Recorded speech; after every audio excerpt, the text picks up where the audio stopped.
Om Namo Bhagavate Sri Arunachala Ramanaya. Namaskaram. Today I'm going to start by answering a question that was asked on the video of our last meeting. Someone wrote a comment saying, Namaskaram, Michael. I have a question about the attitude bhavana one should hold while conducting self-investigation. There are two different ideas I can read in Bhagavan's teachings. The first being investigating the self as I, or who am I, or what am I, or I am I. The second is God is I, Bhagavan is shining as I, or I am Brahman. They both lead to attention on the self, but the feeling is subtly different. The first one is more analytical and driven by a curiosity. The second one devotional and is driven by longing to be one with Bhagavan. I understand that these are ultimately the same path, but to me these carry subtly different perfumes. Can you comment on this, please? When we are actually practicing self-investigation, our attention should be wholly on ourselves, or to the extent possible, our attention should be wholly on ourselves. That is our aim. So though different attitudes, such as the ones described here in this question, may help to lead to self-attentiveness, the actual self-investigation is when we're attending to ourself alone. So if we are holding any bhavana, any attitude, we are still holding on to something other than ourselves. So that is not self-investigation, or rather to the extent to which we're holding on to any attitude, to that extent our attention is not wholly on ourselves. So the aim in self-investigation is to fix our mind or attention wholly on ourselves. That is what we are trying to do. Of course, we don't succeed in completely in fixing our attention entirely on ourselves, but that is what we are aiming for. That is what we are moving towards. So bhavanas may be useful for bringing us to this practice, but once we actually come to the practice, we have to leave the bhavana behind. So basically what this question is about, or bhavana, by the way, means attitude or sentiment. But what this question is actually about is about the motivation, what motivates us to attend to ourselves. We can be motivated by curiosity, by intense longing to know and to be what we actually are. We can be, or it can be, but it's very hard to draw a dividing line between these, because they're very much, they're very, very closely connected. But we can say we can have a more devotional attitude, but what shines in our heart as I is Bhagavan. But ultimately, these are just different ways of motivating us to turn our attention back towards ourselves. And whatever motivates us to turn our attention towards ourselves is good. So it doesn't have to be either or. That is, we have love for Bhagavan. And since we understand from Bhagavan that he is that which is always shining in our heart as I, our love for Bhagavan should prompt us to attend to I. We also understand from Bhagavan's teachings the importance of knowing and being what we actually are. So that should, and we can know and be what we actually are only by attending to ourselves. So that should also motivate us. So if we consider Bhagavan's teachings carefully, in their entirety, all of Bhagavan's teachings are pointing us in one way or other back towards this central point, this practice of self-attentiveness or self-investigation. This is what it's all about. So for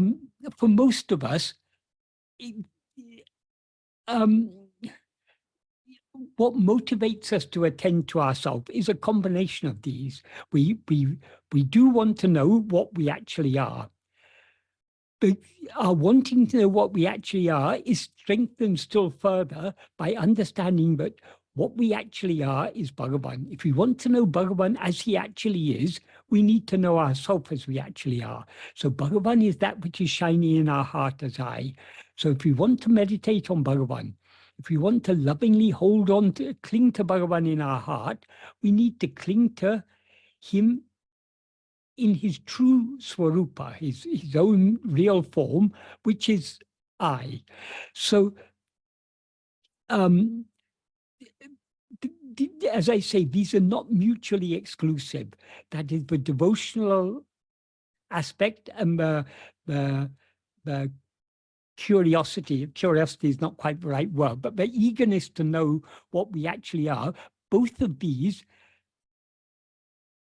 they go very much hand in hand. It's very hard to draw a line between them, to separate one from the other. So we need to be motivated both by love for Bhagavan and by love to know what we actually are. But when it actually comes to self-investigation, we need to leave all these behind. Bhagavan has indicated this very clearly in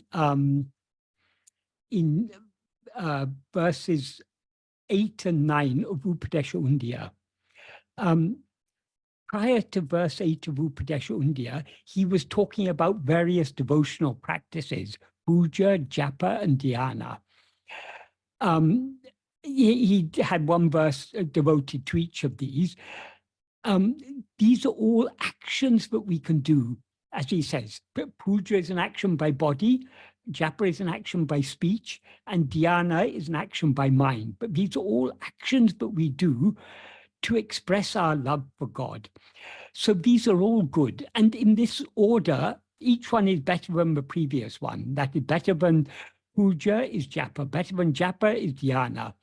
Because if we're doing puja, which is a bodily worship, our mind can easily be distracted. We can be doing the puja mechanically, but our mind can be wandering on other things. So better than that is japa. And the speech is subtler than the body. So it's we're going from the grosser actions to more subtle actions. And more subtle than actions of speech are actions of mind. So they are most effective of all. When Bhagavan talks about these being each one being superior to the previous one, what he means is it is more efficacious in purifying the mind, which is the aim of all these. That is, the actions we do for the love of God without expecting any reward from God are what are called nishkarmiya karma. So nishkarmiya karma, contrary to how it's usually understood, Bhagavan made it clear nishkarmiya karma is the preliminary stages of the path of bhakti, when we're expressing our love for God through actions. But having talked about each one of these, in verse 8 he says, rather than anya bhava, ananya bhava, in which he is I, is certainly the best among all. Anya means what is other. Ananya means what is not other. So in this context, anya bhava implies meditating on God as something other than ourselves. That is, so long as we take God to be something other than ourselves and meditate on him, that is anya bhava. So whereas if we recognize that he is I, if we clearly understand that he is what is shining in our heart as I, we then meditate on him as nothing other than I. In other words, we meditate on I alone.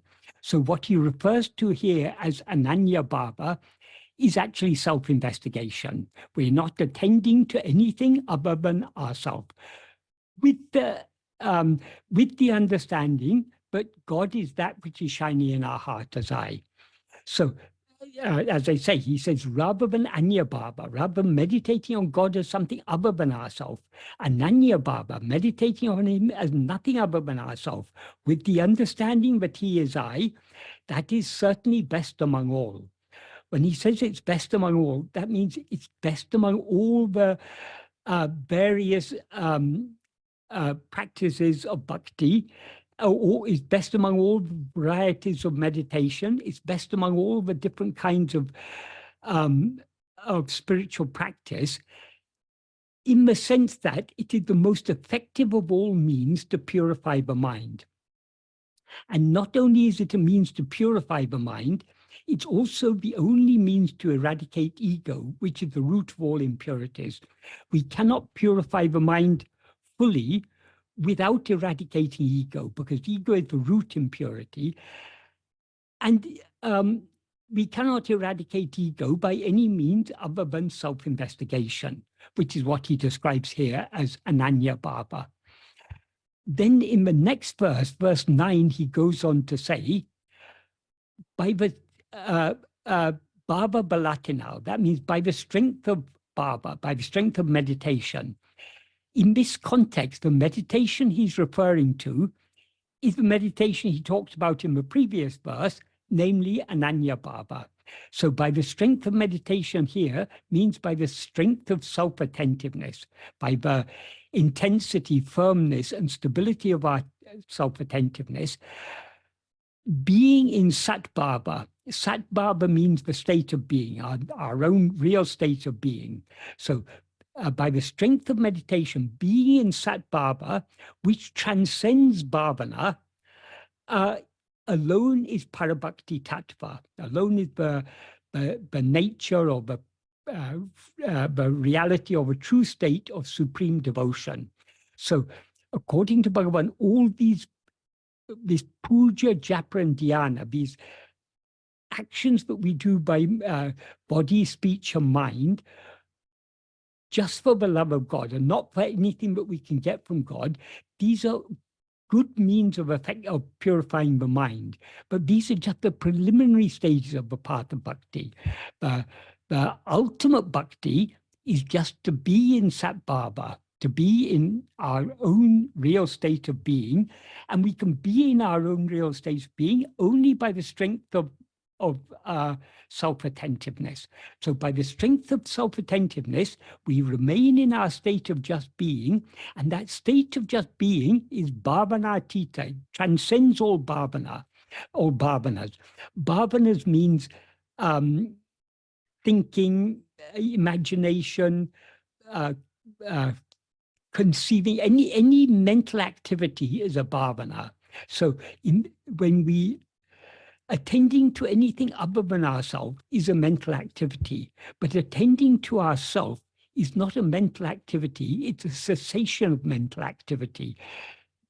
So by attending to ourselves, we as ego subside back into our state of being, and by just being in that state of being, we are thereby transcending bhavana, transcending all mental conceptions, all imagination, all mental activity.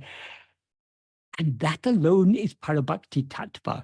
So that is what we have to move towards. So when we're actually practicing self-attentiveness, we need to leave all bhavanas behind, all attitudes, all sentiments we have to leave behind. But the different bhavanas can be useful for bringing us to the point where we begin to attend to ourselves. But once we're actually attending to ourselves, we have to go beyond the bhavanas. We have to go bhavanatita and just remain in the state of just be, what he describes in this verse as Sat Bhava, a state of being, is our natural state of just being as we actually are without rising as ego. So this is what we are aiming for. And then in the next verse, verse 10, he says much the same thing. He says, Udita idatil odungi iratal, being subsiding in the place from which we rose. That is, by attending to ourselves, we as ego thereby subside back into the place from which we rose. In other words, our source, which is our own being. And by being there, by being in our being, or just being as we actually are, that is karma and bhakti, that is yoga and jnana.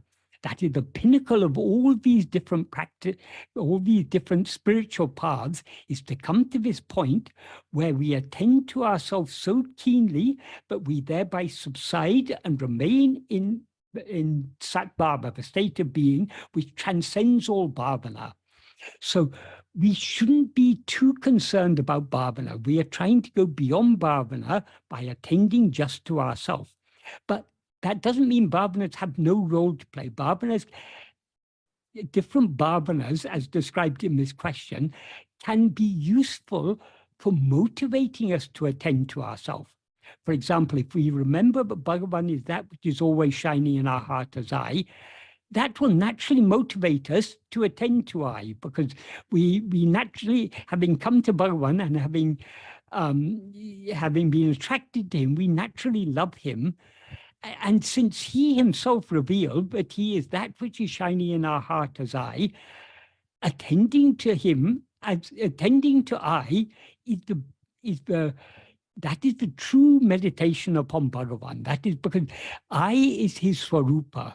His swarupa means his own, his true form, his own real nature. What he actually is that which is shining in our heart as I. So the devotion naturally draws us to this, but we need to leave behind even the idea that Bhagavan is shining in our heart as I. We need to, with so much love, we need just to cling to I. We need to leave aside all thoughts and just hold on to our own being. Because only by holding on to our own being will we subside and thereby be as we actually are. So we remain in the state, or we remain or exist or are in the state of just being to the extent to which we attend to ourselves. So we should always bear in mind that the sole aim of Bhagavan's teachings is to turn our attention back to ourselves. Because by turning our attention back to ourselves, we thereby bring about the subsidence of ego. When ego subsides, it will dissolve back into its source, and what will remain is whatever exists, which is the Swarupa of Bhagavan and our own Swarupa, namely the pure awareness I am, the pure Satchit, pure existence awareness I am. So this is what we should be aiming for. So as I say, this question is more about, or it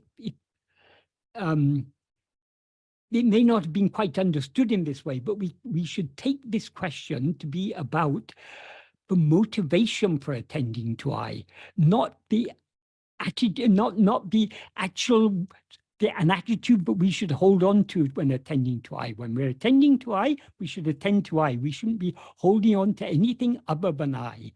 So we don't have to hold on to any bhavana when attending to I. We should be just attending to I. But having a bhavana, an appropriate bhavana, may motivate us to attend to I.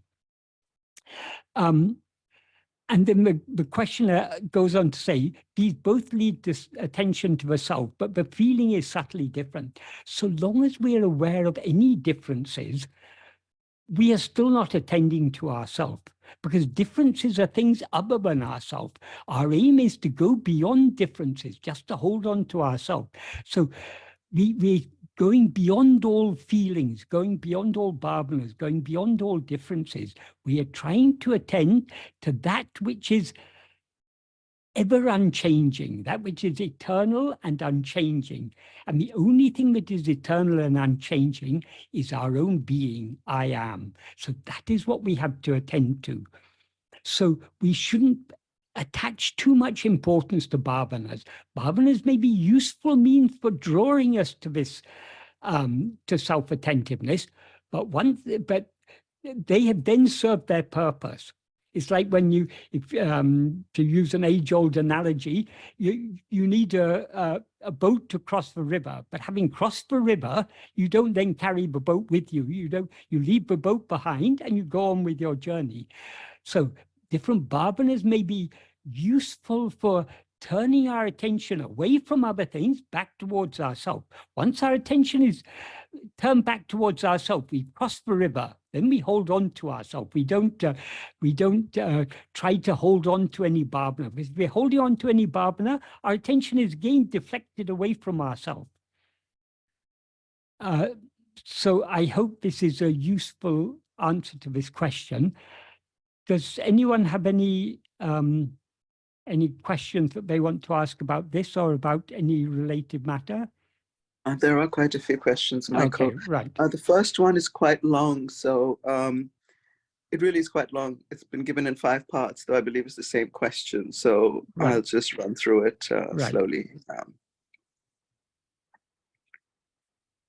The questioner wants to extend his sincere apologies because it is such a long question, but he's convinced that it will benefit everyone engaged in the practice of self-attention.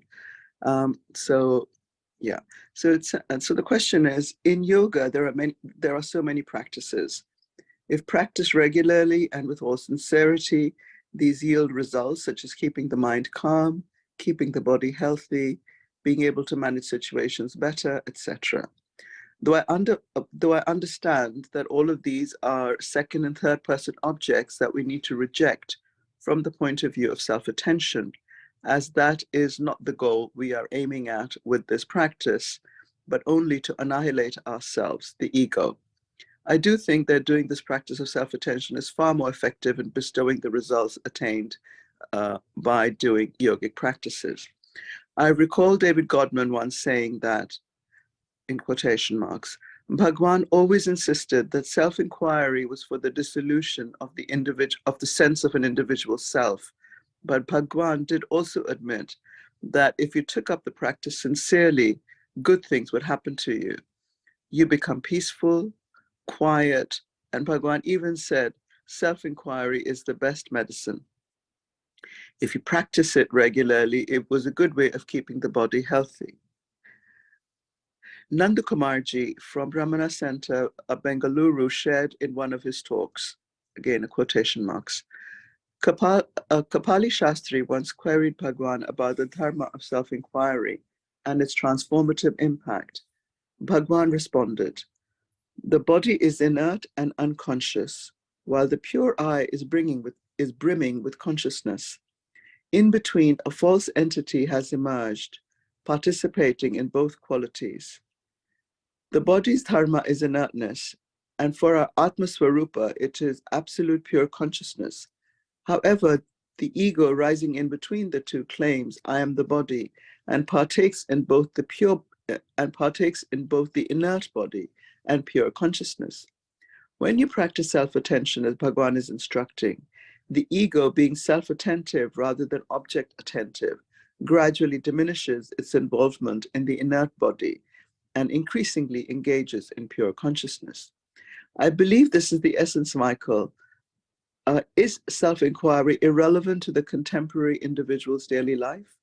On the contrary, I believe it is crucial, redirecting us away from attachment to the inert body towards active participation in absolute pure consciousness. Again, in quotation marks. Every good that has ever occurred to anyone, anywhere in creation, is due to the presence and radiance of the self. This practice, which is enabling you to turn you back to the light of the self, facilitates the occurrence of good without intentional effort. All good that ever happened to anybody in any part of creation because the self is there and shining. With this practice, which turns you back to the light of the self, what good would have happened by deliberate effort happens without deliberateness. Close quotation marks. Personally, I believe that Bhagwan has restored upon us a practice that is holistic in every conceivable sense, the truth of which can only be enjoyed when you do the practice sincerely every single moment. What are your reflections on this, Michael? Yes, as Bhagavan says in verse 10 of Upadesha India, that I just referred to a short while ago, I spoke about verses 8, 9, and 10. In 10, he says, being subsiding in the place from which we rose, that is karma and yoga, that is bhakti and jnana. What he implies thereby is that this simple practice of self-attentiveness is the culmination and the pinnacle of all these other paths. So if we are attending to the extent to which we attend to ourselves, we as ego thereby subside. And to the extent to which we thereby subside, we thereby remain in the state of Satbhava, which is the very the nature of supreme devotion. So there's nothing higher or beyond this practice of self-attentiveness. This practice of self-attentiveness will bestow all the benefits of any other type of practice. So no other practice is necessary if we are practicing this. One thing one point that was said in that in the question, I don't know, it seemed to be part of a quotation, but it seemed to be the implication that self-investigation is good for the health of the body. In some book, I remember it is recorded as if Bhagavan said that, but I think that is a little bit of a misunderstanding. Bhagavan often spoke in a very subtle and nuanced way, and sometimes people misunderstood what he was saying. That is, the health or sickness of the body is entirely according to prarabdha. As Bhagavan made clear, these things are already predetermined. There's nothing we can do to change what is destined to happen. To happen means happen in the external life. So as Bhagavan wrote in the note for his mother, that which is never to happen will not happen in spite of any amount of effort. That which is to happen will not stop in spite of any amount of obstacle. This is certain. So we shouldn't be seeking we shouldn't be expecting, but if I practice self-investigation, this will improve the health of my body. The health of our body is already determined by prarabdha. We can leave that. That should not concern us. So long as we're concerned about the health of the body, we are not having wholehearted love to know and to be what we actually are. So we should be unconcerned about the body. However, this doesn't mean that there is no but as I think David Godman was trying to say in that passage but was quoted, that is we can say tangible benefits in our life if we practice this self-investigation. That is, it will not change what we are destined to experience. It will not make the body healthier. It will not remove the obstacles, the difficulties we have to face in life. It will not solve the mundane problems of life. The difference it will make us more and more detached and therefore less and less concerned about these things. This body, we all know, it's perishable. And as Bhagavan said, the body itself is a disease. So if a disease comes to this disease, that's good for us. Bhagavan jokingly used to say, but it's true that this body is a disease. So we shouldn't be seeking the health of the body, because people have spent for thousands of years, people have been seeking perfect health. But however much care we take of this body, it is inevitably going to grow old. And however healthy we may be, we're all susceptible to getting diseases. Even if we avoid diseases, there are accidents that can happen. So this body is such a fragile and undependable thing. So the benefit we get to the extent to which we practice self-attentiveness, we are thereby withdrawing ourselves within, and we thereby become less and less concerned about the external life. So the problems we are destined to face, we will still face those problems. I mean, who in this world has a life free of problems? the problems are there for everyone. So it's the nature of embodied existence. It's the nature of samsara. So we shouldn't be looking for, expecting a life free of troubles. If we are expecting that, we're going to be sorely disappointed, because life is never free of troubles. We all face troubles in one form or other. But the difference that is made by self-investigation, it will not change what is happening in the external world, in our external life at all.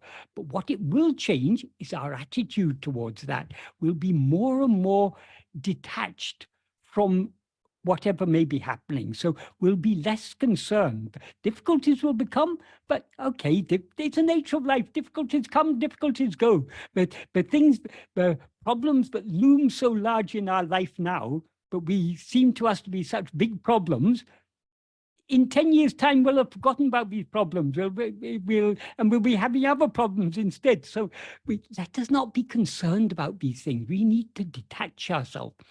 That is, this path of that Bhagavan has taught us is not the path of pravriti, but the path of nivriti.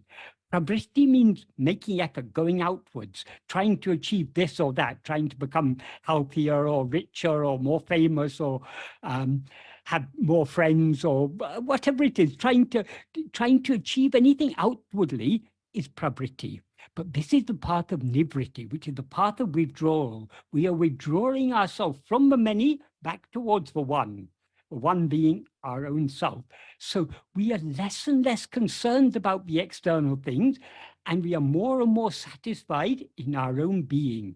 So definitely, if we are following Bhagavan's path of self-investigation and self-surrender, to the extent to which we're following his path, we're following this path, our life will be pleasant.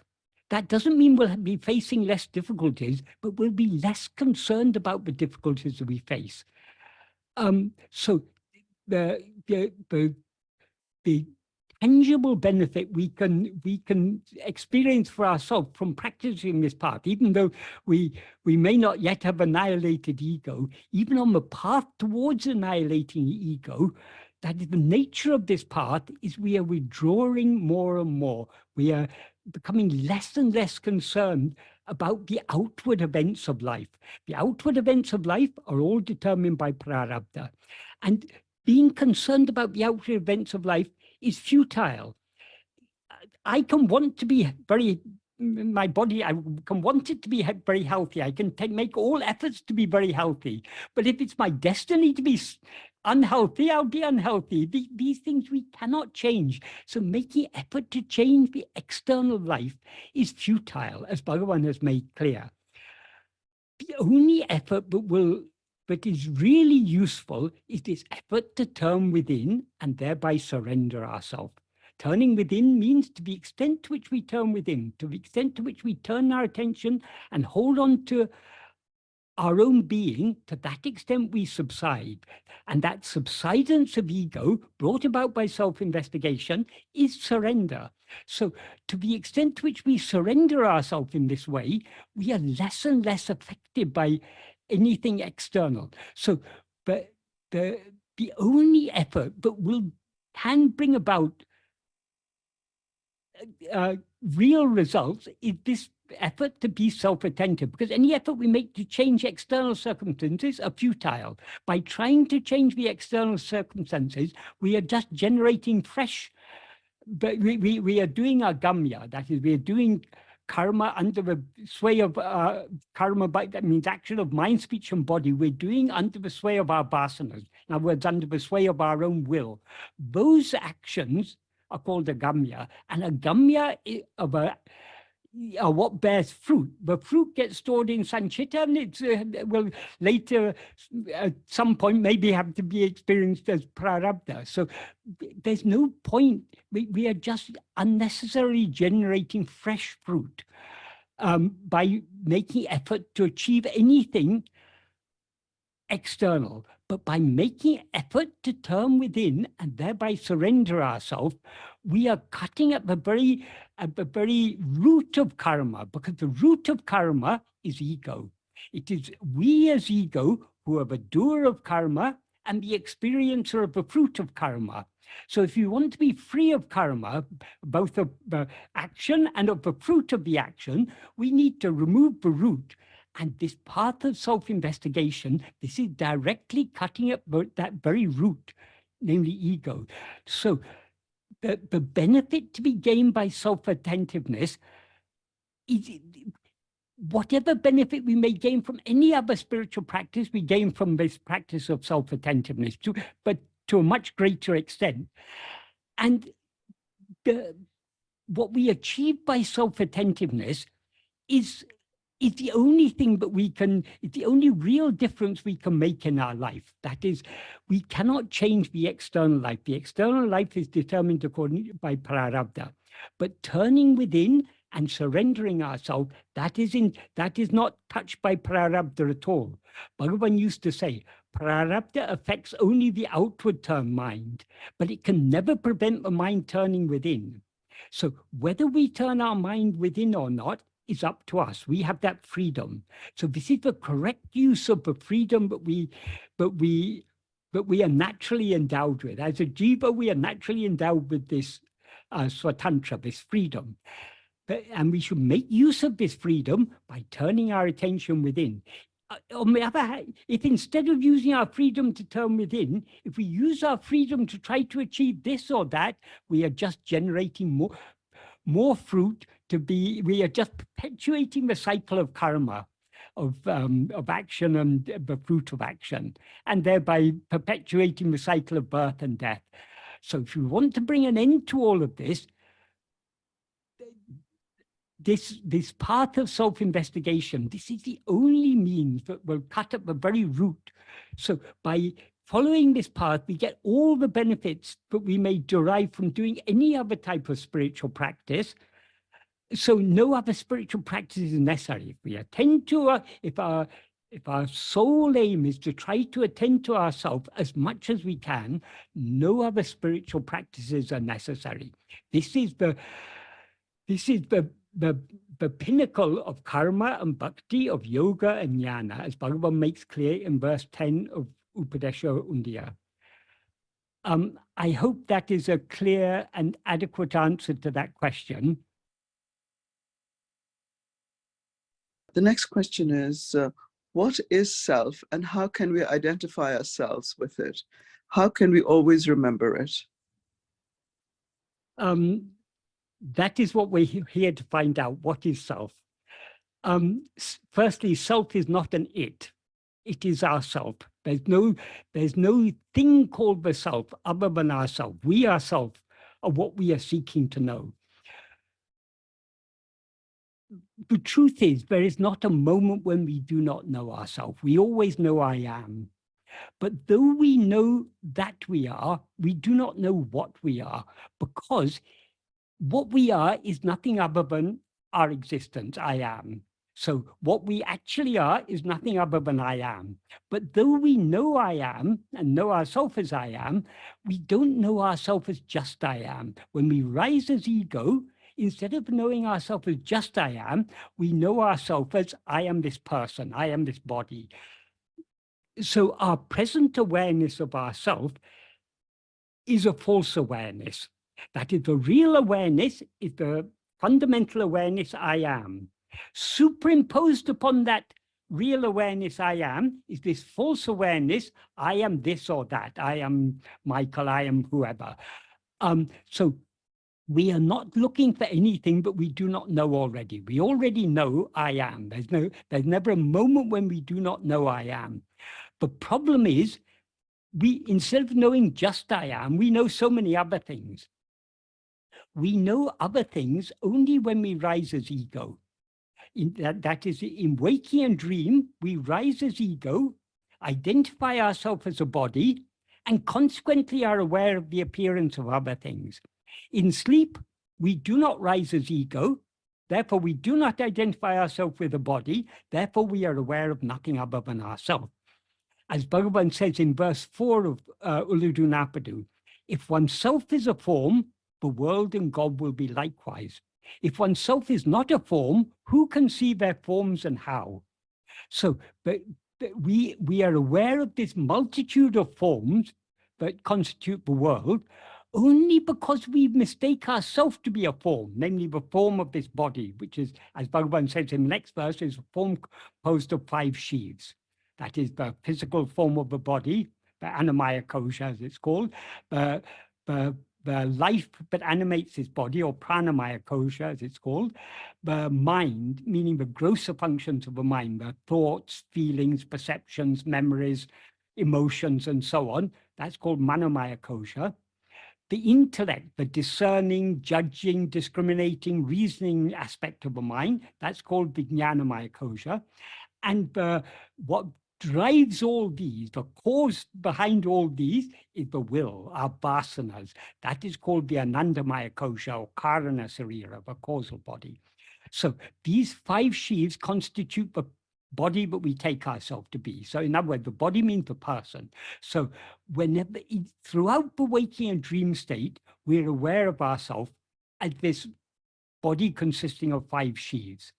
And consequently, we're aware of other things, because as Bhagavan says in that verse 4, if oneself is a form, the world and God will be likewise. That is, when we limit ourselves as a form, we see a multitude of forms, and every form is different to every other form. So forms are all limited, finite things. So, and because we limit ourselves as a form of the body, even God seems to be something other than ourselves. God, who is the one infinite whole, because we seemingly separate ourselves as this small form, God seems to us to be something separate from ourselves. And because he seems to be separate, he seems to be a form. Even if we say God is formless, the very idea that God is formless, that idea is itself a form. So we cannot, as Bhagavan said, we cannot know God as formless without knowing ourselves as formless. So, so long as we know ourselves as a form, we know only forms. But if we know ourselves as we actually are, if we know ourselves without form, then we will not be aware of any forms. We can see this clearly in sleep.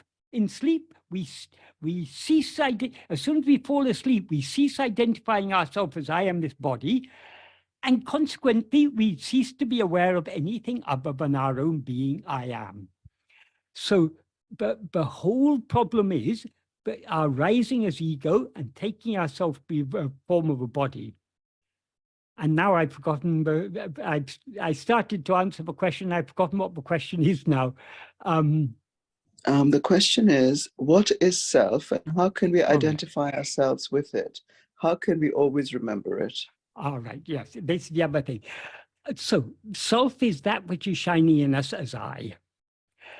We don't need to identify ourselves with ourselves. All we need to do is to cease identifying with anything other than ourselves. In other words, cease identifying ourselves as I am this body.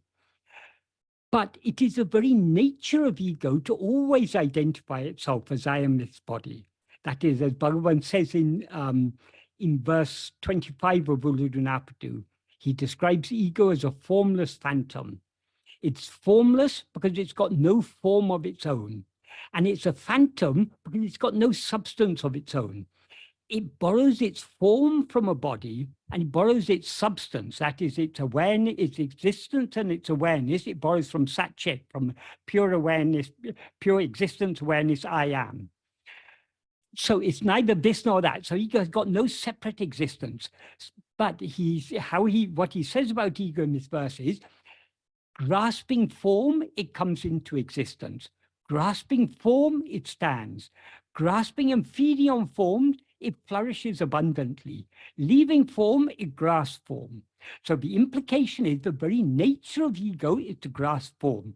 The first form it grasps, as soon as it comes into existence, simultaneous with its coming into existence, it grasps the form of a body. Or to put it more precisely, it projects and grasps the form of a body, because the body doesn't exist independent of ego. Just like in a dream, as soon as we start dreaming, the dream starts with our projecting a body taking that body to be our self, and through the five senses of that body, projecting an external world. Exactly the same happens in the waking state. So grasping form, it comes into existence. And ego cannot stand for a moment without grasping this body as I. So grasping form, it stands. It stands means it endures, it persists. And having grasped the form of this body as I, it then feeds on other forms. It's constantly attending to things other than itself, things, other forms. Forms here means not just physical form. Form means anything that is in any way distinguishable from anything other thing. So all objects or phenomena are forms. So in the third sentence, he says, grasping and feeding on forms, it flourishes abundantly. That is the food on which we as ego live and survive, is attending to things other than ourselves. So it's the very nature of ego to grasp things. And since ego cannot stand for a moment without grasping some form, he says in the next sentence, leaving form, it grasps form. So if we leave one thing, we grasp something else. So the very nature of ego is to always grasp forms. So that this identification, I am this body, it's the nature of ego to identify itself as I am this body. That's why Bhagavan often said, ego is nothing but the thought, I am this body, or the false awareness, I am this body. So we don't need to replace one identification with another. Some people think, oh, if I'm not this body, then I should meditate. I am Brahman, I am Brahman, I am Brahman. But Bhagavan says, do you need to think I am a man, I am a man, I am a man? You know a man means here a human being. Do you need to think I am a human being, I'm a human being? No, you know you're a human being, because so long as you raise as ego, you experience yourself as a body. So you don't need to be meditating to think that. So we don't need to meditate, I am Brahman. What we need to do is to experience ourselves as Brahman. Brahman is that Satchidananda, that pure being, pure awareness, pure happiness, which is our own real nature. That is what we actually are. So how to experience ourselves as that? We need to, so long as we are experiencing anything other than ourselves, that which experiences other things is ego. So if we want to put an end to ego and to know ourselves as we actually are, we need to attend to ourselves alone. So if we hold on to our own being, all the adjuncts with which we've now identified ourselves will drop off, because these adjuncts are not holding us. We are holding the adjuncts. The body doesn't hold on to us. It's we who say, I am this body. So we're holding on to this body. So if we, instead of holding on to anything else, if we just try to hold on to our own being, in other words, if we attend to ourselves, to the extent to which we attend to ourselves, the adjuncts will drop off, ego will subside, and the more we hold on to our being, the more ego will subside, and eventually it will dissolve completely back in its source. So we don't need to identify with anything. All we need to do is to hold on to our own being and thereby let go of all the false identification. When the false identification remains, then our true identity will reveal itself as I am I. We don't even need to think I am I. So long as we're thinking I am I, who is thinking I am I? It's ego that's thinking I am I. So let's not even think I am I. Let's just hold on to I. And everything will drop off, and our own real, true identity will then shine forth as I am I. Not as the words I am I, but what the words I am I refer to. In other words, the clear recognition of ourself as ourself alone. So the whole purpose of this, of Bhagavan's path, is the investigation, who am I? So we are trying to find out what we actually are. What is the self? So any answer that can be given in words, it can only be a pointer. We ourselves need to experience ourselves as we actually are. And we can experience ourselves as we actually are only by attending to ourselves more and more and more. So I hope that adequately answered that question. The next question is, My question is inspired by the following that I've read. Bhagwan says in verse B1 in Guru Vacha Kobai, quotation marks, give up thinking that the loathsome body is I. Know self, which is eternal bliss.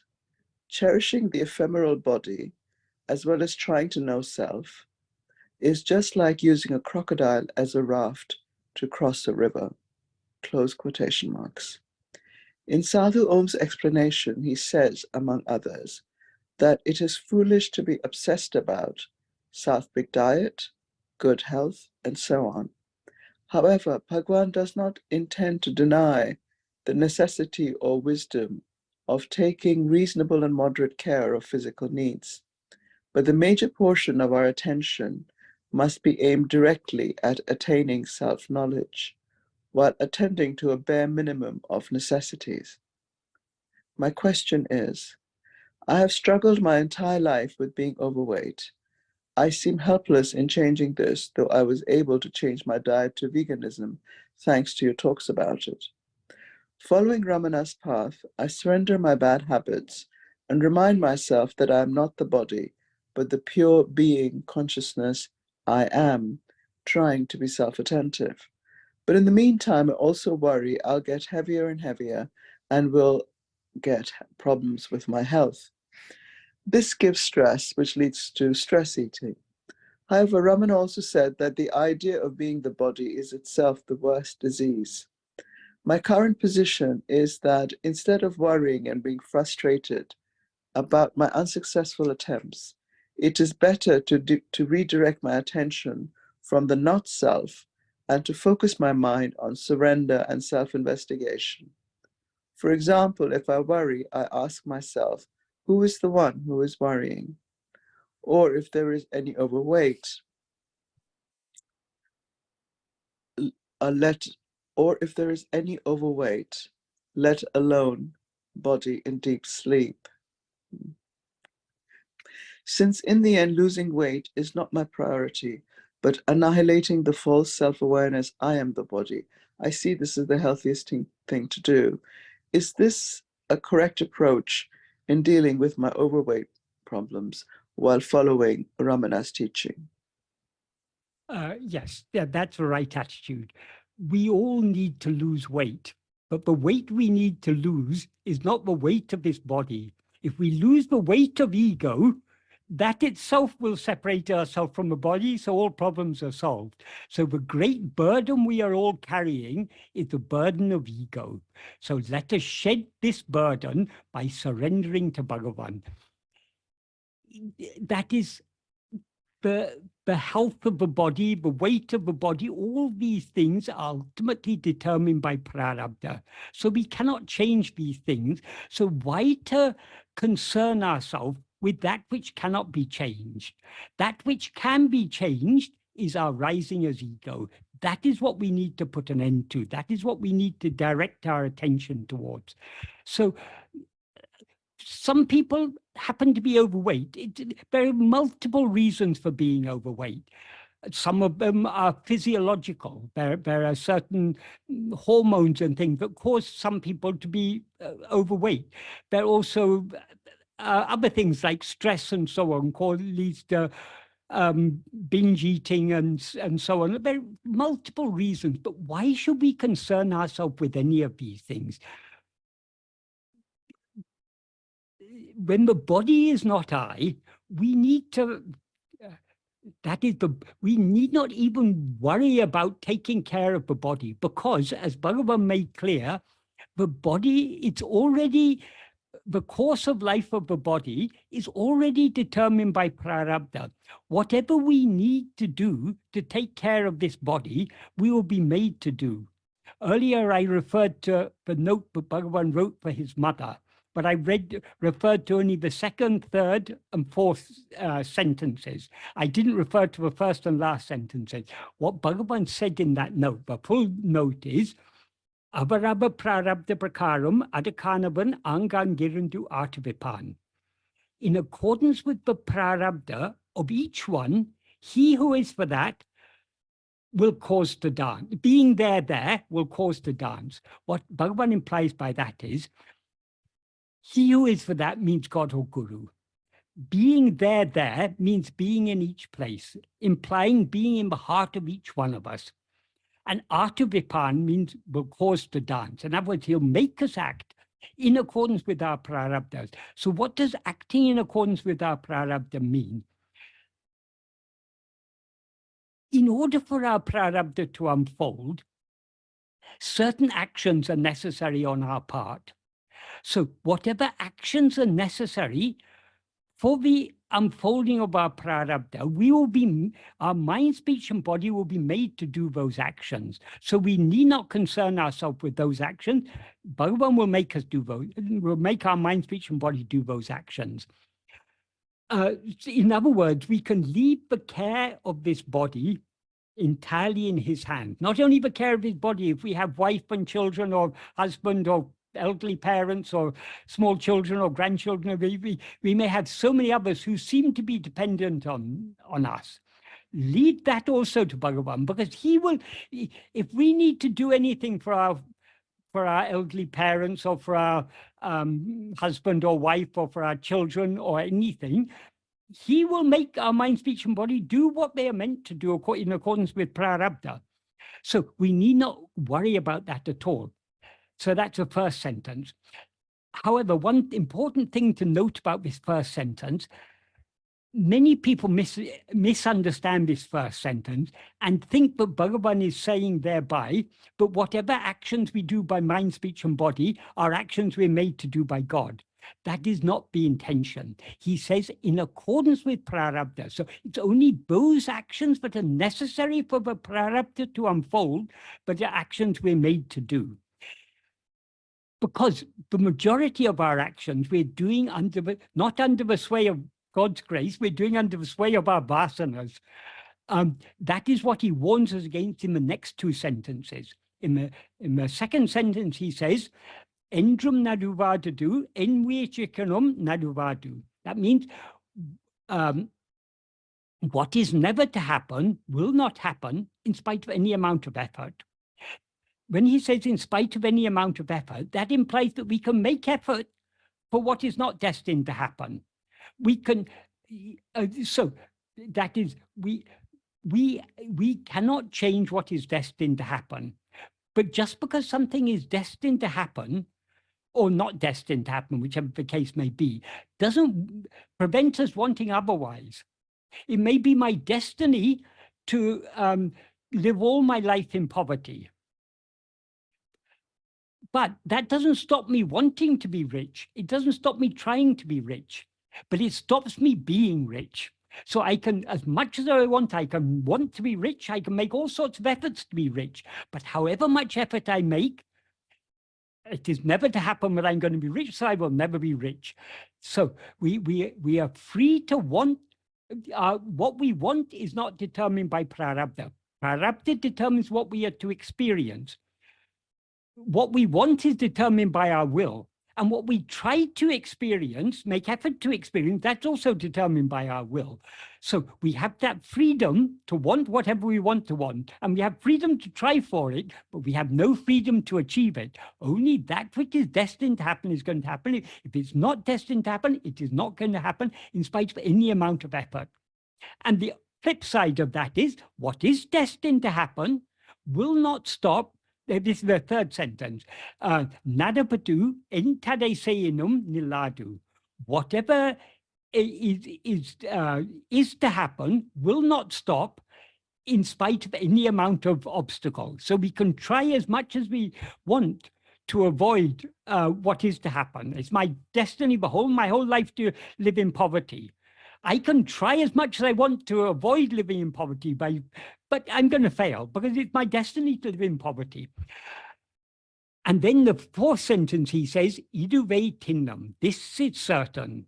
So what the whole of our external life is determined by prarabdha. Whatever we need to do to take care of this body or to take care of our loved ones or anything else, in accordance with prarabdha, we will be made, this mind, speech, and body will be made to do. So what is the conclusion Bhagavan comes to at the end of that? The fifth sentence is, Ahalin monamai irake nandru. Therefore, being silent is good. So what does he mean by being silent? Does he mean that we should sit like a stone in Nirvikalpa Samadhi or something and not do anything? No, because the actions that we need to do in accordance with destiny will be made to do. So there's no wrong in, I mean, those actions, we cannot avoid those actions. So what Bhagavan means by being silent is good is truly being silent is not rising as ego. It's only when we rise as ego that we say, I am doing this, I am experiencing that. If we cease rising as ego, we are neither the doer of karma nor the experiencer of the fruit of karma. So being silent is good means not rising as ego. But silence is our own real nature. So just being as we actually are, without rising as ego, that alone is good, is the implication. So the condition of the body, whether it's healthy or unhealthy, whether it's overweight or underweight or normal weight or whatever it is, these are all according to prarabdha. So let us not worry about these things. Let us be concerned only about losing the weight that we really need to lose, and it's in our power to lose. That is the weight of this ego, this burden that we are carrying, this false awareness, I am this body. This is what we need to lose. That is the weight we need to shed. If we shed that weight, we then remain as we always actually are, at the pure, as such it, the pure being, awareness, I am. So the attitude you have, that you've now arrived at, is the correct attitude. If your body is destined to be overweight, it will be overweight. If it's destined one day to lose weight, it will lose weight. So why should you worry about these things? Things will happen as they're meant to happen. What we have to do is to cease to be concerned about all these things and be concerned about only one thing. That is surrendering ourselves. And we can surrender ourselves only by clinging firmly to self-attentiveness and thereby not rising as ego. So I hope that is an adequate answer to your question. Oh, and by the way, that verse that you referred to as B1 of Guru Vachakakovai, yes, it was originally written as part of Guru Vachakakovai, but it was also included in Uladu Naptu Anubandham. It's verse 12 in Uladu Naptu Anubandham. And the first two lines of that verse, that is the second two lines, the analogy of taking of a crocodile, of taking a crocodile as a raft across a river, that is a translation from one of the works of Adi Shankara. I think it's a work called Tattvupadesha. I'm not sure about that, but it's anyway from some verse of Adi Shankara. The first two lines, Bhagavan himself wrote that. Cease cherishing this ephemeral body as I. Know yourself.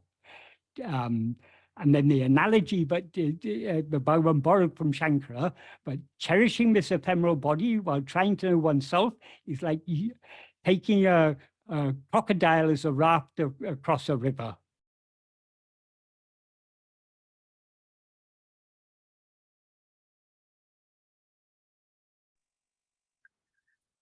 I'll move on to the next question.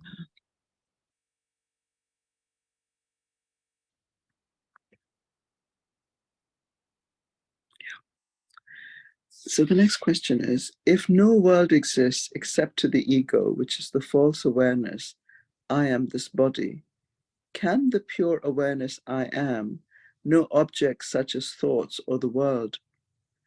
I can understand that the objects are known as ourself, but how can God or Bhagwan know our thoughts or actions in order to arrange our prarabdha? In other words, does God or Bhagwan know objects or the world? And also, on the subject of karma, do we suffer the fruits of our actions and reactions during this lifetime? For example, do our lifestyle choices affect our health in this life? To answer the last bit first, no, whatever we do in this life, whatever agamya we do in this life, that is, whatever actions we do under the sway of our vasanas in this life, gets stored in sanchita. The fruit of those actions gets stored in sanchita. And sanchita means sanchita literally means a heap or a pile. That is the store of the fruits of past actions, but are yet to be experienced. What we are to experience in this lifetime is according to prarabdha, which is ordained before this body comes into existence, or at the moment this body comes into existence. So we have nothing we do in this lifetime can affect the course of events. Otherwise, we could be trying to change events. But Bhagavan has said, what is never to happen will not happen, however much effort we make. What is to happen will not stop in spite of any amount of obstacle. So we cannot, nothing that we do in this lifetime is going to have any impact on what is going to happen in this lifetime. The fruit of what we do in this lifetime will get stored in the sanchita and may be allotted for us later. So that's that part of it. Regarding the first part, is there anything that ego knows but Bhagavan doesn't know? Let's put it that way. By Bhagavan, I mean our own real nature, what we actually are. So is there anything that ego knows but Bhagavan doesn't know? It would be obviously very pretentious of ego to claim to know things that Bhagavan doesn't know. So in a certain sense, Bhagavan knows everything that we know. However, we need to understand something. This is best illustrated by an analogy. Supposing we are walking with Bhagavan in the dim light of dusk along a dark path. We see something lying on the path ahead of us. To us, it looks like a snake. So we say, oh, Bhagavan, Bhagavan, there's a snake there. We can't go any further. Bhagavan sees very clearly that it is just a rope. So he assures us, don't worry, it's not a snake, it's just a rope. But to us, it still looks like a snake, so we are still afraid of it. So knowing that, but we need to see for ourselves, Bhagavan will say, look at it very carefully. If we look at it very carefully, what do we see? Oh, it's just a rope. But in our time of ignorance, when we saw it as a snake and Bhagavan saw it as a rope, are we seeing anything that Bhagavan is not seeing? No, we are seeing exactly, but what we are seeing and what Bhagavan is seeing is exactly the same. The difference is in what we see it as. Whereas Bhagavan sees it as it is, namely as a rope, we see it as something that it is not, namely a snake. Exactly the same now.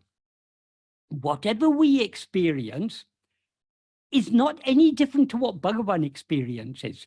But whereas Bhagavan experiences it as one indivisible, immutable whole, namely himself, we experience it as all this multiplicity. So in a sense, Bhagavan knows everything that we know, but he doesn't know it as we know it. We know that is what actually exists is only one, namely ourself, which is Bhagavan also. Whereas Bhagavan knows that as it is, we know it as all this multiplicity. So in a certain sense, Bhagavan does know everything, but he doesn't know it as we know it. We know it as all this multiplicity. He knows it as it is. So in a certain sense, we can say, no, Bhagavan doesn't know all this multiplicity. He doesn't know thoughts, actions, the world, any of these things. He just knows the pure being. But what he knows as the pure being is what we know as all this. So this is a very deep and subtle thing. So there's a certain sense in which it's true to say Bhagavan knows all this. There's a certain sense in which it's true to say Bhagavan doesn't know any of this. He knows the only thing that actually exists. Because what Bhagavan knows and what we know is exactly the same, but he knows it as it is. We know it as all this multiplicity.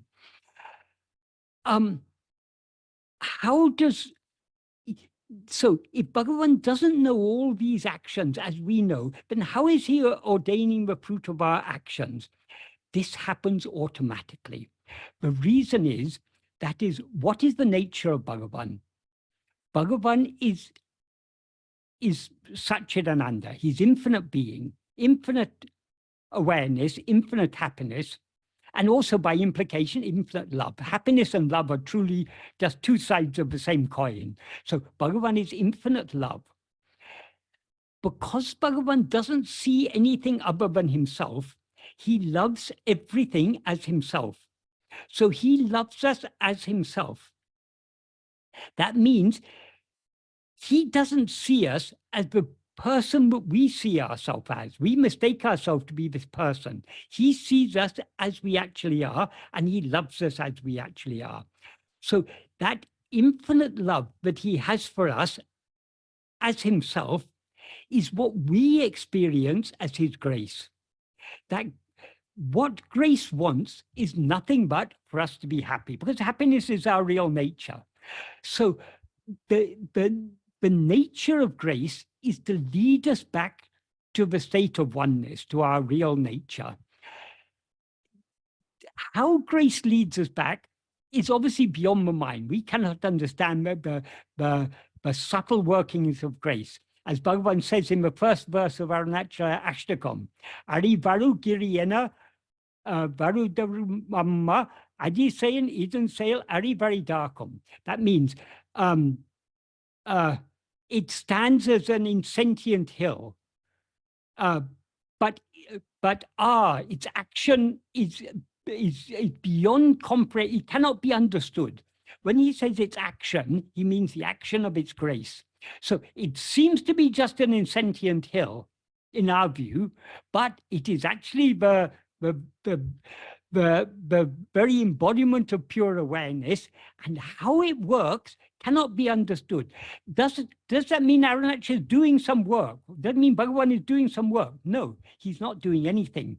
But by just being as he is doing everything. This is what Bhagavan often used to call doing without doing.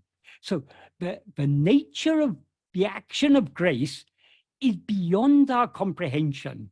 Because how can we understand action without action, doing without doing? We can't understand. It's beyond the grasping power of our mind. So it is the action of grace that is allotting the fruit of our actions. And remember that grace is nothing but Bhagavan. Bhagavan is love. The love that we experience as Bhagavan is itself Bhagavan. He's not anything other. He and his love are not two different things. He is love itself. So he is grace itself. So his grace automatically allots the fruit of our actions in the most appropriate way. So as Bhagavan says in the first verse of Upadesha Undiyya, Kartaragnya prapyade palam karma kim param karma tatjadam, or in Tamil, karmam payandal kartana danayal karmam kadavalo undipara karmam jadamanal undipara. The action giving fruit is according to the ordainment of God. That means it is God who determines which fruit are to be allotted for each action, and when, where, and how that fruit is to be experienced. So that's all determined by God. Karma is, can karma be God? Yes, karmam kadavalo. Can karma be God? Because karma is insentient. So karma cannot determine its own fruit. There has to be some sentience, some power of awareness behind it directing all this. But it's not that Bhagavan knows each and every detail and is working out, oh, for this action, which will be the appropriate fruit. It's just by being the infinite love that he actually is, without doing anything, he does everything. He allots all the fruits of karma.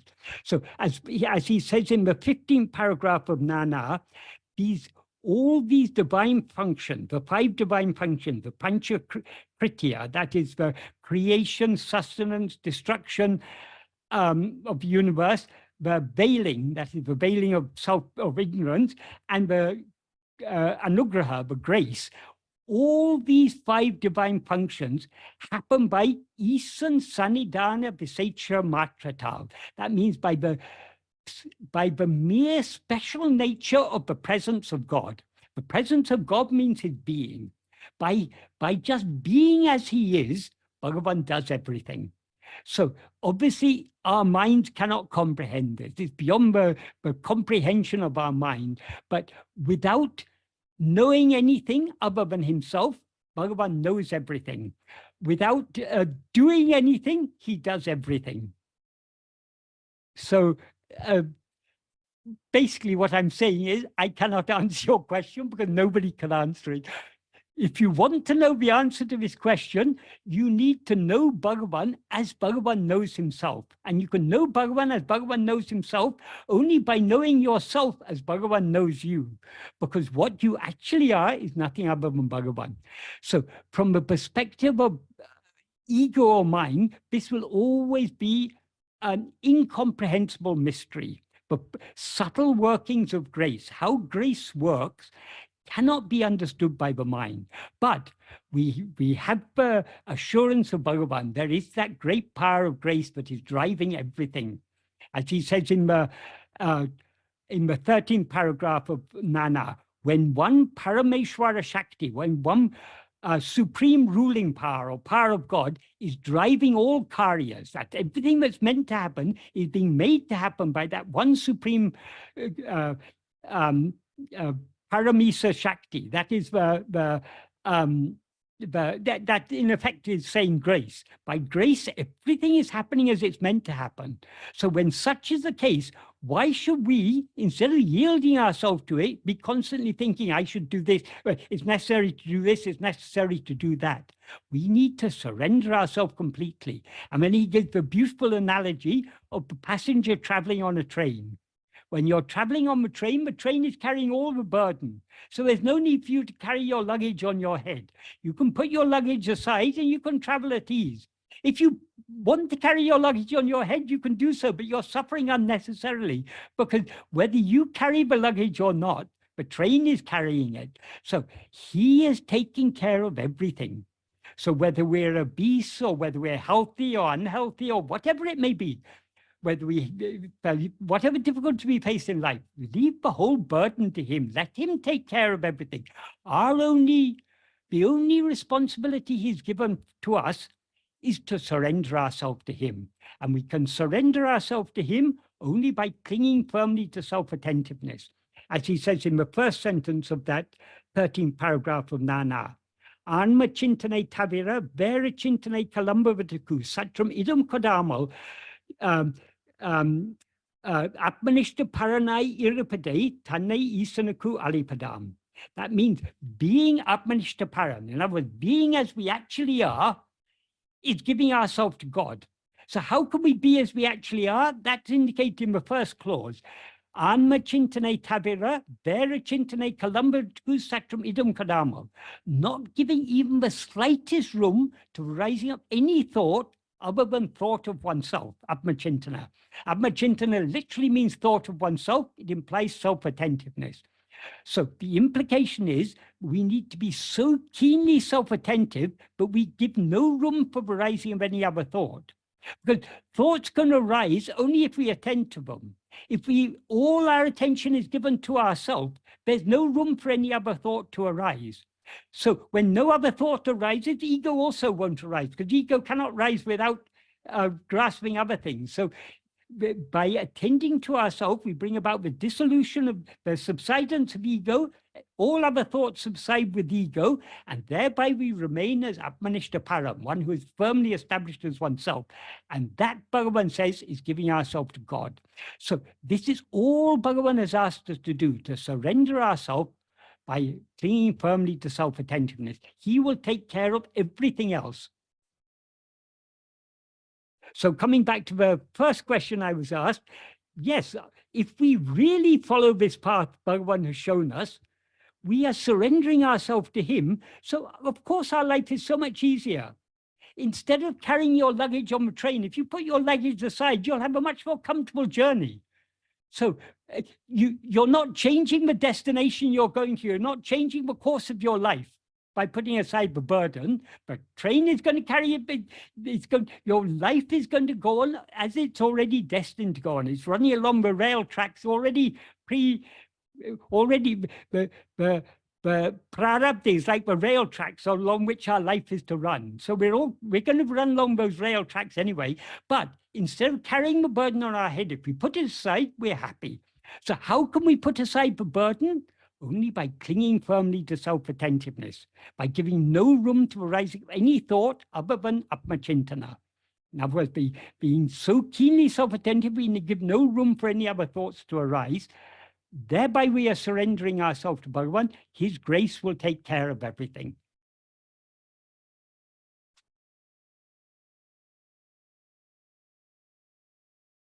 So I hope that adequately answered that question.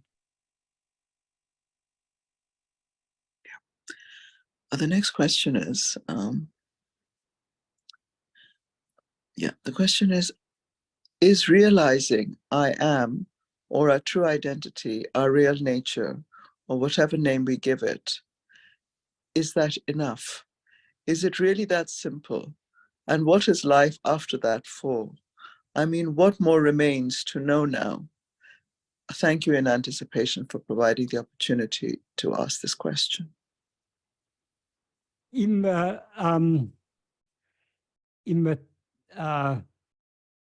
third verse of Anmavidai, sorry, fourth verse. Do I mean fourth of? No, yeah, the third verse of Anmavidai, Bhagavan says, Tanne aridal indri, pinne edu arihil en. Without knowing oneself, if one knows whatever else, what? That means so what? What's the benefit of knowing anything else when we don't know ourselves? And then he goes on to say, Tanne arindidil, pin enne ulludu aria. If one has known oneself, then what exists to know? That is, if we know ourselves as we actually are, there's nothing else to know. All other things appear only when we rise as ego. And we rise as ego is nothing but a false awareness of ourselves. Ego is destroyed only, since ego is a false awareness of ourselves, it can be destroyed only by correct awareness of ourselves. So if we know ourselves as we actually are, we thereby put an end to ego, and then there's nothing else to know. That we know all that there is to know, because nothing other than ourselves actually exists. So, yes, whatever you call it, realization or whatever, it doesn't matter. Knowing ourselves is all there is to know. If we know ourselves, there's nothing else to know. If we don't know ourselves, what is the use of knowing anything else, as Bhagavan says?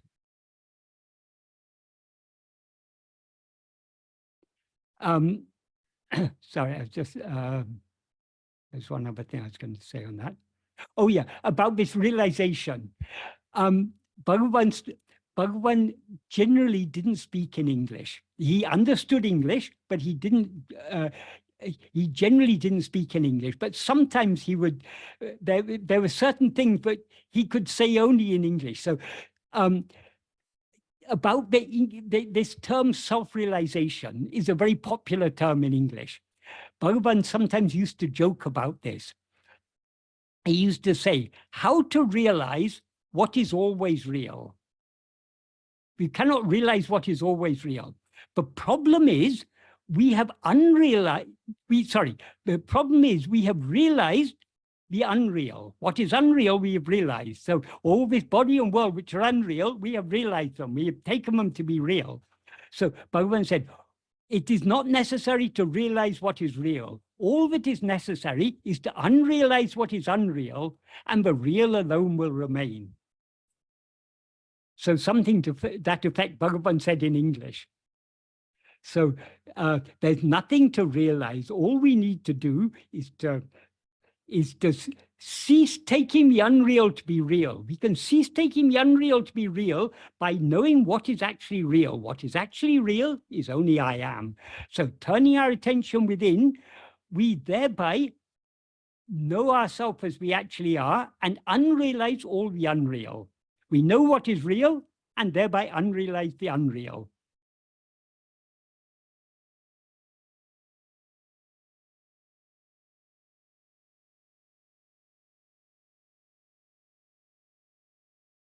David Rajamudlia, by the way, has recorded this in Day by Day, but he didn't make clear there, but that was something that Bhagavan said in English, because he recorded it all in English. So unfortunately, he didn't point out, but this is something Bhagavan actually said in English. Because he was joking about the English term realization.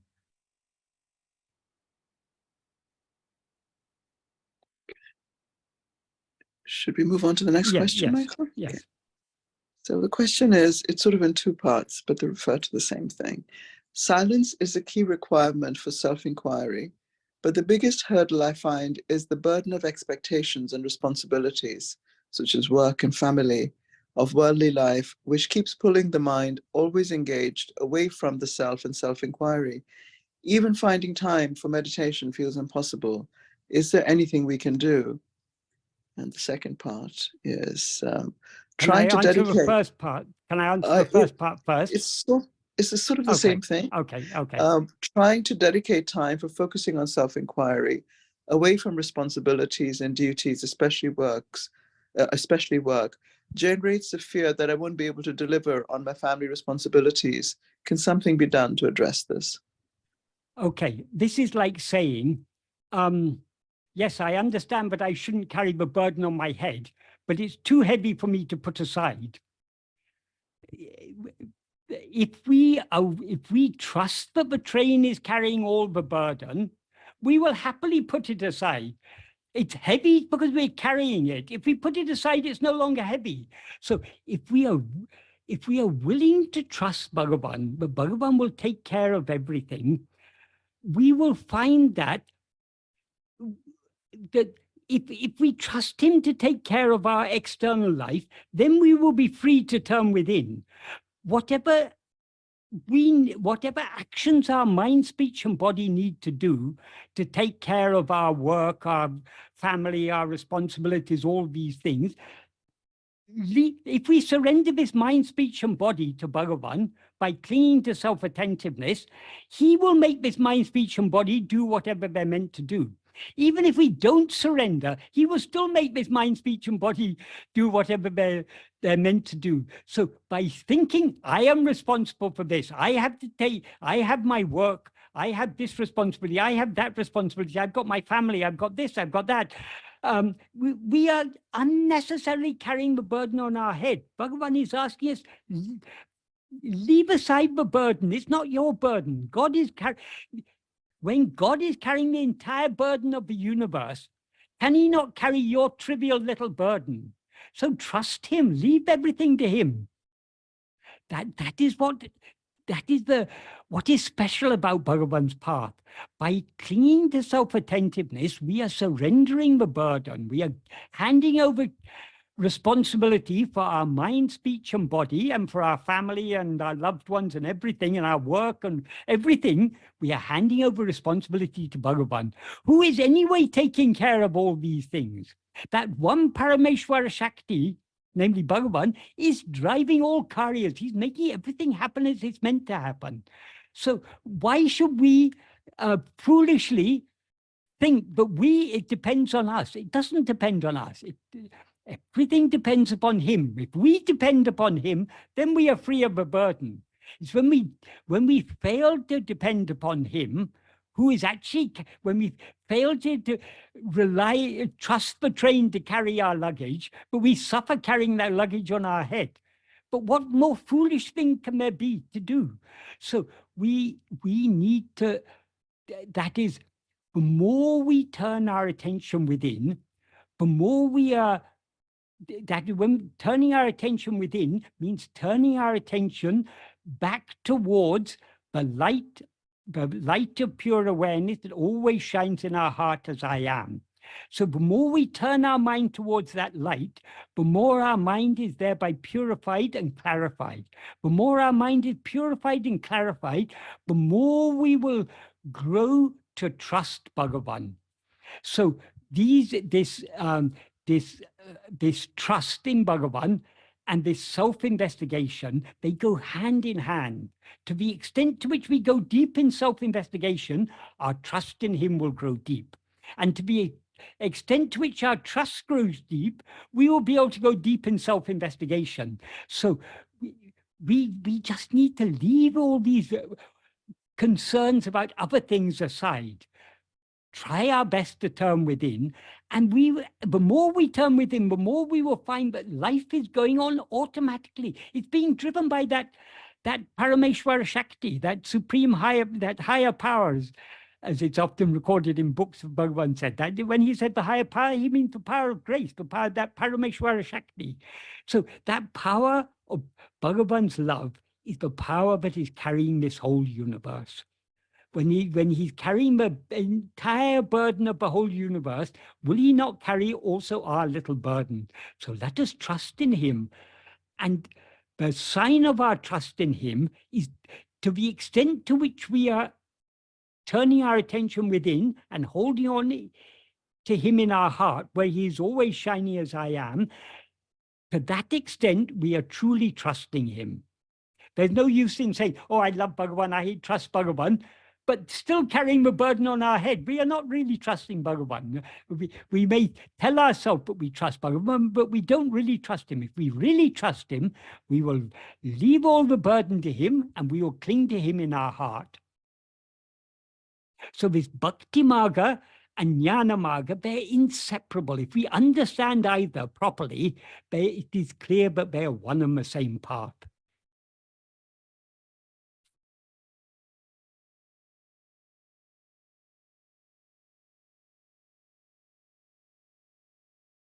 I hope that adequately answers that question.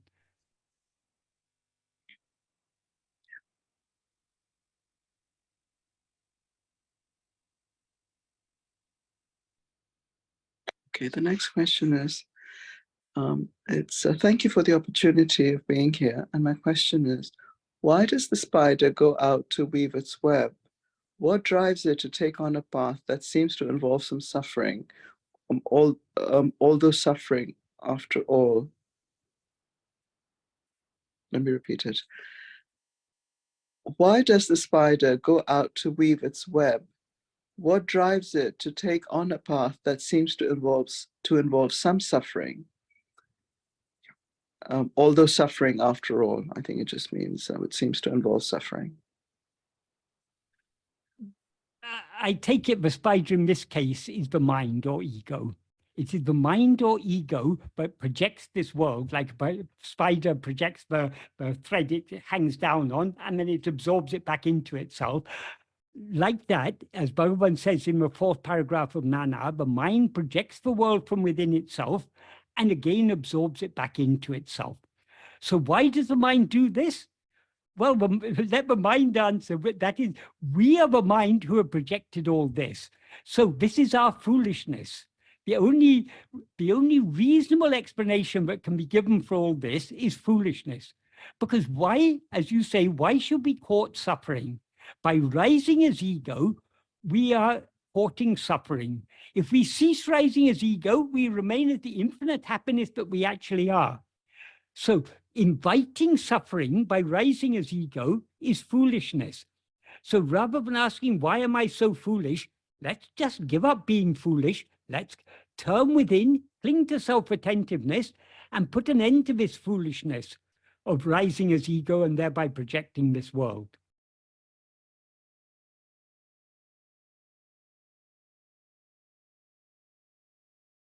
There's really no adequate answer to questions of why and how all this came into existence, because as Bhagavan said, all this seems to exist only in the view of ego. So why did ego come into existence? If we investigate it, we will see that it has never come into existence. So the question how it came into existence or why it came into existence is a redundant question. Has ego come into existence even now? It seems to have done because we see other things. But instead of looking at other things, if we look at ourselves, we'll see that there's no such thing as ego at all. Teidinal autem pidicum. If sought, it takes flight. So we seem to be ego only when we don't look at ourselves. So as Bhagavan used to say, why is all this appearing? Only because of abhichara, that is non-investigation. Only because we failed to attend to ourselves, all this seems to exist. If we attend to ourselves, we will see that what we actually are is the one infinite, indivisible, immutable Satchidananda. And nothing has ever appeared because everything appears only in the view of ego. So only if ego exists, other things seem to exist. But does this ego exist? If we investigate it, there's no such thing. So the problem is solved. Either this question or one of the other questions was asking, is it really so simple? Yes, it is so simple. Bhagavan says, ayayati sulapum, anma pidei ayayati sulapum. Knowing oneself is so extremely easy. More than any other path, this path is Mikelidu, he says, extremely easy. So why does it seem to us to be difficult? It seems to be difficult only because we are not yet willing to let go. Putting our luggage aside and traveling comfortably on the train is very easy. If we are suffering carrying our luggage on our head, it's not because it's difficult to put the luggage aside, it's because we are reluctant to do so. We're still so attached to our identity. I am this person, I have this responsibility, I have to do this, I have to do that.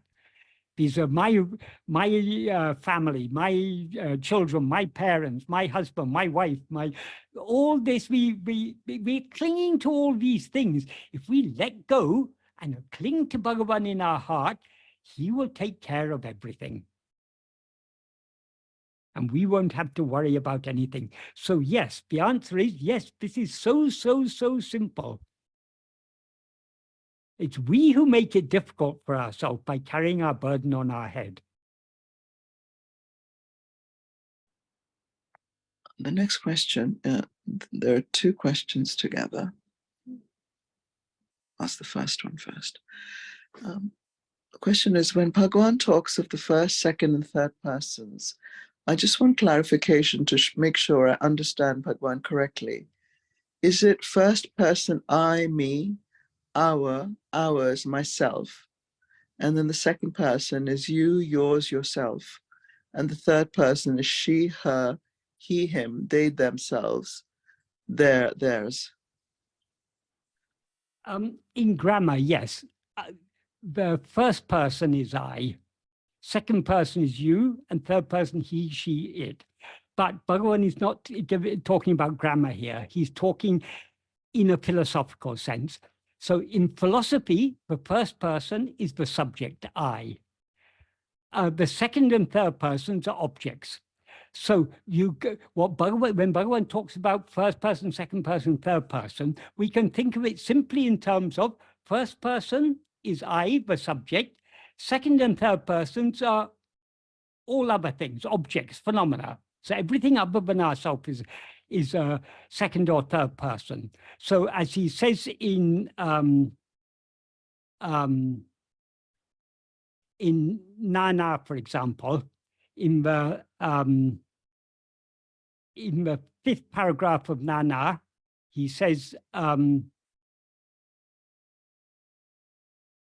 of all the thoughts that appear in the mind, the thought called I alone is the first thought.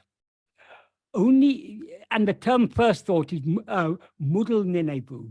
Mudal can mean first, primal, basic, original, or causal. So that is the root thought, the first thought, the thought called I. Only after this rises do other thoughts rise. Only after the first person appears do second and third persons appear. So the first person is the thought called I. The second and third persons are all other thoughts, all other things. So only after the first person appears do second and third persons appear. That means only after ego rises, all other things appear. Without the first person, second and third persons do not exist. So without ego, nothing else exists. But the second and third persons, in other words, all phenomena, all objects, exist only in the view of the first person, the subject, namely ego. And he also uses these same terms in verse 14 of Ulladu, in which he says, if the first person exists, second and third persons will exist. If oneself investigating the reality of the first person ceases to exist, second and third persons coming to an end, the nature that shines as one alone is oneself, the state of oneself. What he means by that is, if ego exists, that means if ego exists, second and third persons, everything else will exist. If the first person ceases to exist by oneself investigating the reality of the first person. So how do we bring an end to this first person, the ego? Only by investigating its reality. So what is the reality of the first person? The first person, in the Kalivemba version of this verse, he added before the first word of the verse, first word is tanmay, which means first person. He added urulnan ennum at tanmay. That means if the first person called I am this body, in other words, ego, the false awareness I am this body, if that exists, everything else will exist. And so what does he mean by investigating the reality of the first person?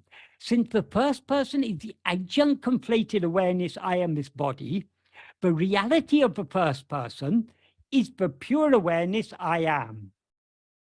So we can put an end to the rising of ego, the first person, only by investigating the reality of the first person, namely that fundamental awareness, I am. So when we investigate the reality of this first person, namely I am, the first person will cease to exist. And so second and third persons will come to an end. And what will then remain alone, that nature that will alone remain, and that shines as one, undivided by this appearance of the three persons, alone is oneself. That is what we actually are. That is the real state of ourself. So, put very simply, what he means by first person is ego, the subject. What he means by second and third persons is all other things. If we want to analyze it further, Bhagavan Bhagavan generally clubbed second and third persons together.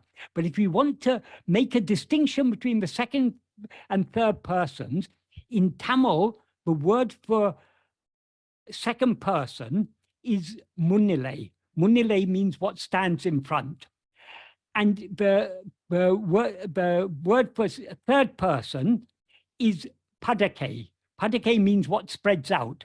So we can say what we are immediately aware of. That is what is exactly what presented to our five senses. That is the second person. The rest of the world that we know about by hearsay or by inference or whatever, that is what is happening in Gaza, for example. It's not something that's immediately presented to us unless we happen to be there. We hear about it on the news, we may watch it on the television, but it's something out there. So that is the third person. But it's not really necessary to, or another way we can analyze it, we can say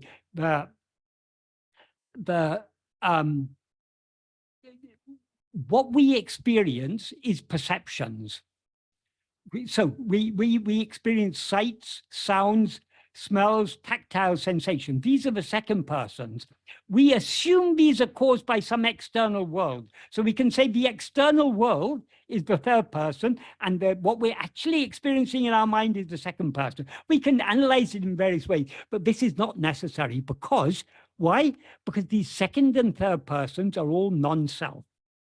So as Bhagavan said in Nana, just like it's not necessary for the barber to analyze the rubbish in the barber shop. At the end of the day's work, in the barber shop, there's so much hair on the floor.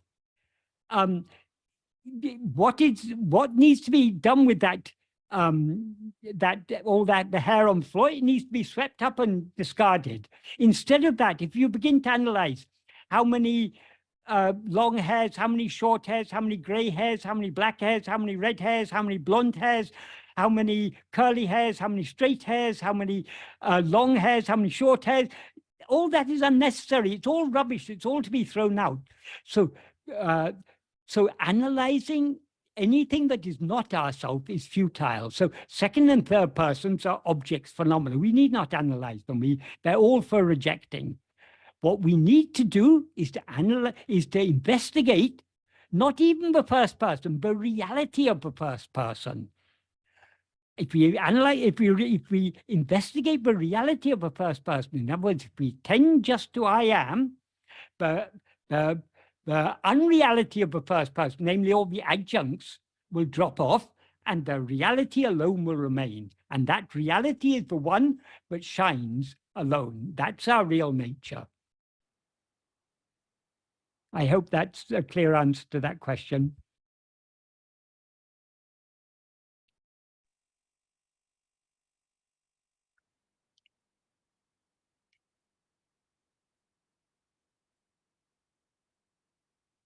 Okay. The next question, part of it is there any reason why the quest for self-realization should be put off, or should any reason the mind gives you to delay self-realization be ignored? Are all apparent blockages to self-realization just imagined? In other words, self-inquiry should be our priority? Question. Sorry, I can't give a specific example. I see there is no end to the mind talk and how it is a master trickster. Yes, we will find, because so long as we are not willing to surrender ourselves completely, we will find every excuse to avoid attending to ourselves. Oh, I've got this important work to do. I've got that important work to do. Nothing is important. The only thing that is important is knowing and being what we actually are. So turning our attention, there's nothing can be more important than turning our attention within. And as Bhagavan made clear, attending to anything other than ourselves is futile, because we can't change anything. And if we want to know about other things, what is the use of knowing anything else when we don't even know what we ourselves are? And if we know what we ourselves are, what else is there to know? There's nothing else to know. So there's nothing so important as attending to ourselves. There cannot conceivably be anything more important than attending to ourselves. So that's all we have to do. That's why, that's coming back to that question about the first question about bhavana. It doesn't matter what reason we have for attending to ourselves, but we have to constantly remind ourselves that nothing is as important as attending to ourselves. All other efforts we make are futile. There cannot be any benefit in any other effort that we make, because everything is going to happen as it's meant to happen. So let it all happen. All we should be concerned about is attending to ourselves. But we had to continually remind ourselves of this, because otherwise we will find any number of excuses that, oh, this is important, I need to do this, I need to do that. I've got to catch a plane, I've got to do this, I've got to do that. But if we attend to ourselves, everything that is meant to happen is going to happen as it's meant to happen. If we don't attend to ourselves, everything that's happened is going to happen as it's meant to happen. So we don't change the external course of events in any way, whether we attend to ourselves or not. But by attending to ourselves, we free ourselves of the burden of the external life and leave everything in the hands of Bhagavan. In other words, we surrender by attending to ourselves. which is Bhagavan, we are surrendering to him our mind, speech, and body. So let him take care of everything. And of course, he will take care of them much better than we can take care of them. So let us leave the whole burden to him.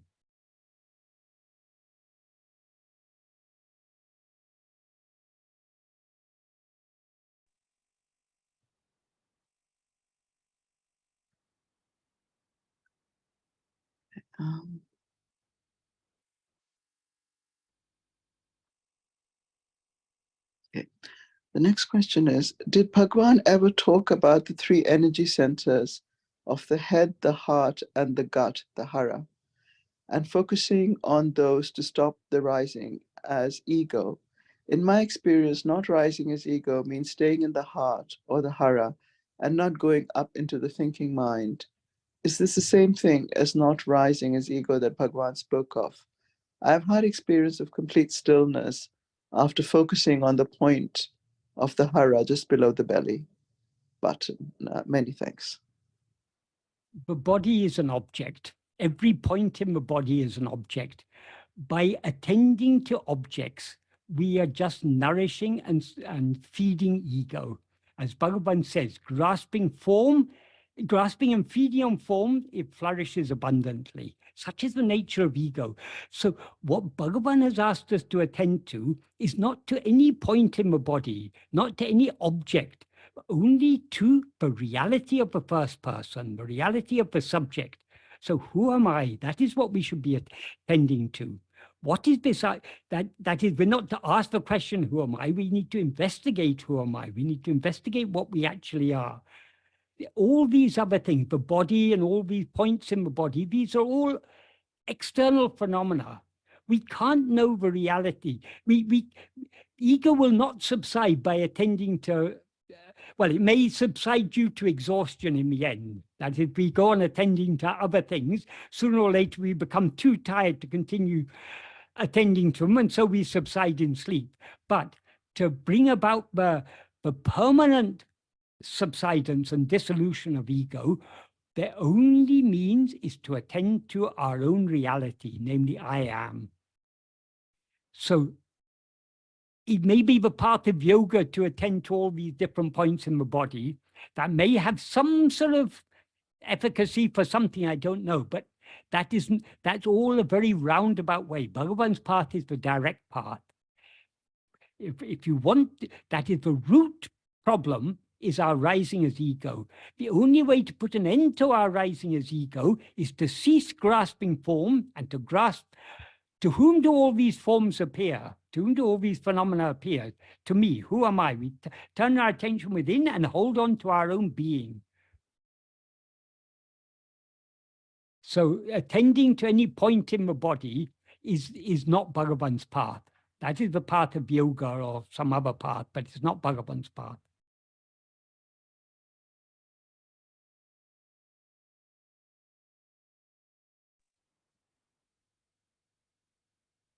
And about, you say you've experienced stillness. So long as there's an I to say, I have experienced stillness, that I is ego. Ego is the first thought. So any state where ego has risen is not a state of perfect stillness. The state of perfect stillness is the state in which we do not rise as ego. So long as we're attending to anything other than ourselves, we have risen as ego. So though it may be a relative stillness, it's not the stillness of our own being, the silence of our own being, which is the silence that is ever present and that we are returning to by clinging to self-attentiveness. So Bhagavan's path is diametrically opposite to all other paths. All other paths are pravritti, they're going outwards, grasping this or that, meditating on this form or that form, this point or some other point in the body. This is all bahyamukham. It's facing outwards. What we need is antamukham, ahamukham, turning our attention back within towards I alone, towards ourself alone. This is the path of nivritti.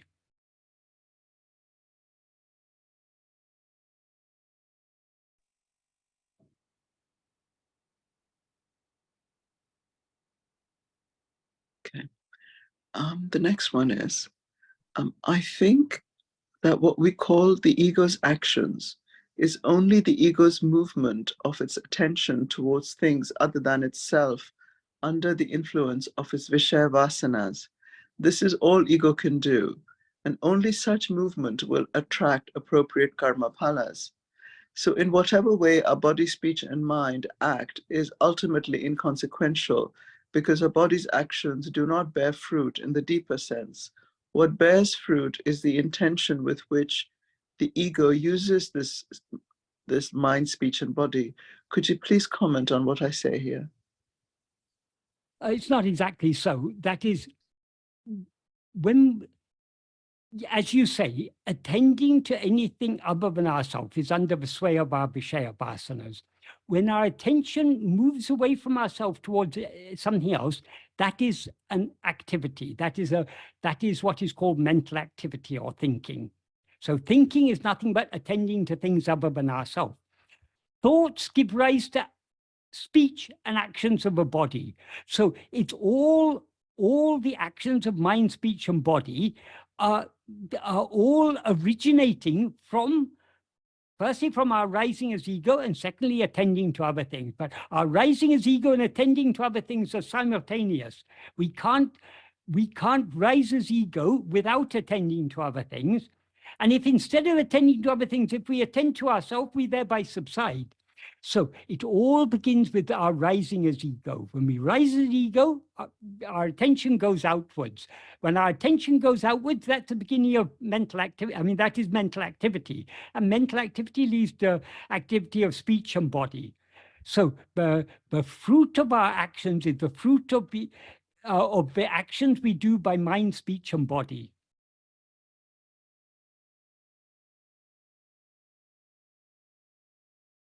The speech and body are just an extension of the mind, we can say. It all exists only, even this body exists only in the mind. This body is just another thought.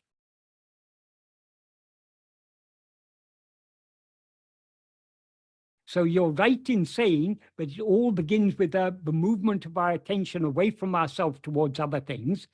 But it's not, but that is the end of our gamya. That is, thoughts lead to, if we allow the thoughts to go too far, it leads to words, and words lead to action. So that's why we need to check this. If we allow our mind to go outwards, controlling our speech and our actions becomes more difficult. But the easiest way to control the actions of body and speech is to control it at the starting point, when our attention begins to go outwards. If we hold on to self-attentiveness and thereby stop our attention going outwards, then we will not we will not do actions of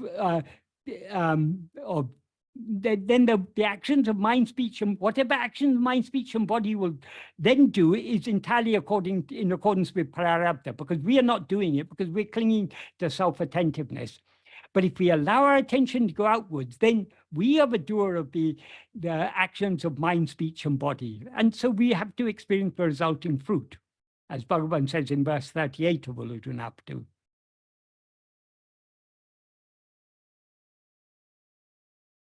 Some people have a wrong, I mean, this question seems to be based upon the wrong assumption some people have, but agamya is only mental activity. No, actually, mental activity leads to activity of speech and of body. So we are responsible, so long as we're allowing our attention to go away from ourselves, we are responsible for the actions of our mind, speech, and body. If we want to hand over responsibility to Bhagavan, we need to stop allowing our attention to go outwards. We need to cling to self-attentiveness. That is truly handing over mind, speech, and body to Bhagavan to do with as he wills. And he will then, they will anyway act according to prarabdha, and he will make them act according to prarabdha, whether we surrender them or not. I hope that's a clear answer to that question. Yes, sir. Thank you, sir. Mm. Thank you. Yeah.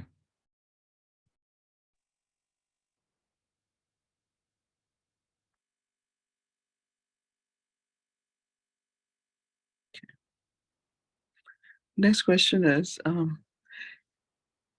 can the body experience death during deep sleep? And the next part of it is it essential for the ego to arise before the body perishes?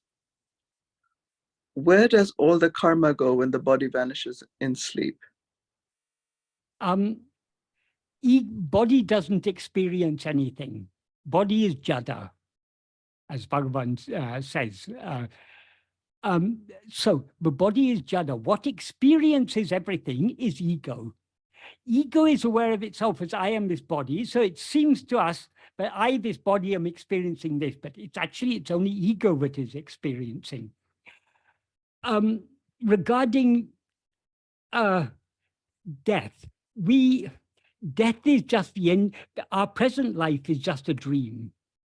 So when this dream comes to an end, that is death.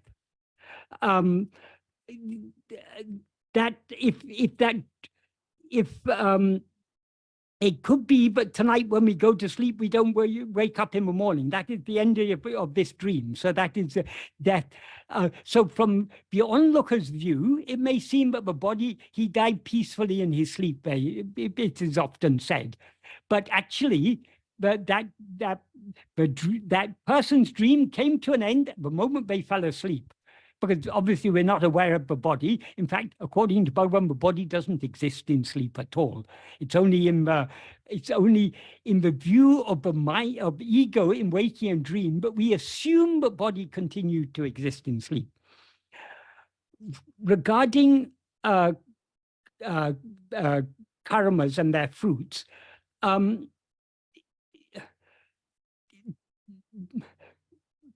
all these things exist only in the view of ego. In the absence of ego, there is no karma and no fruit. So karma and their fruit are a problem only in waking and dream when we rise as ego. In sleep, when we don't rise as ego, no problem at all. The only problem with sleep is that we rise from sleep again. If we didn't rise from sleep, then all problems will be solved. But because sleep is a state of manolaya. Manolaya means a temporary dissolution of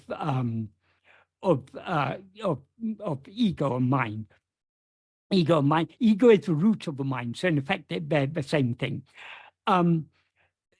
So that's why Bhagavan says in verse 13 of Upadesha, dissolution of mind is of two kinds, laya and nasa.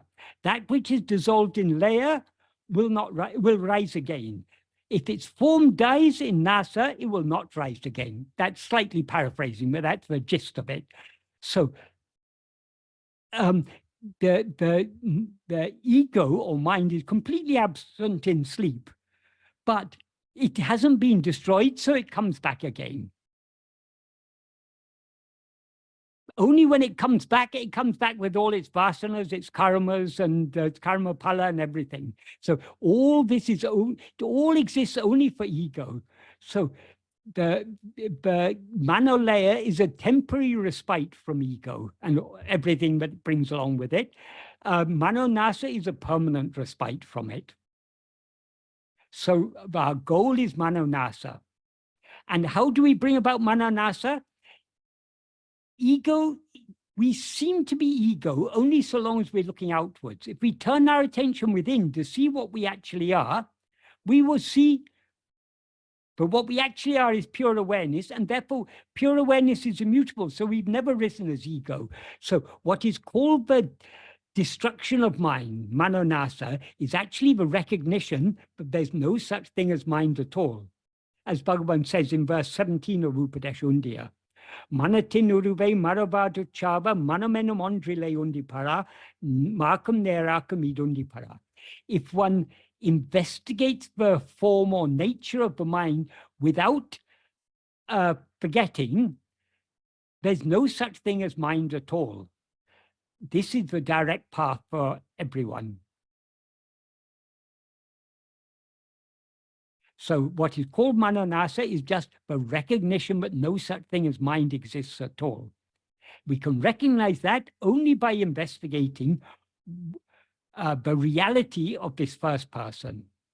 So when Bhagavan says manati nuruve, the form of the mind, what he means is the real nature of the mind, the reality of the mind. What he referred to in the previous verse as manam tanoli uru ordale, the mind knowing its own form of light. So that the real form of the mind, the essential form of the mind, is that fundamental awareness I am. If we investigate that, it'll be clear that there's no such thing as mind at all. And that alone, so this alone is the direct path.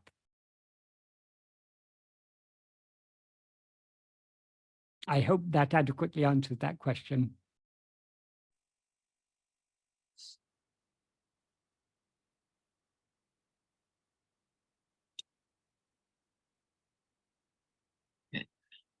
The next question is how to get free from persistent identification with the body. I try for years, but it is still there, which is very frustrating.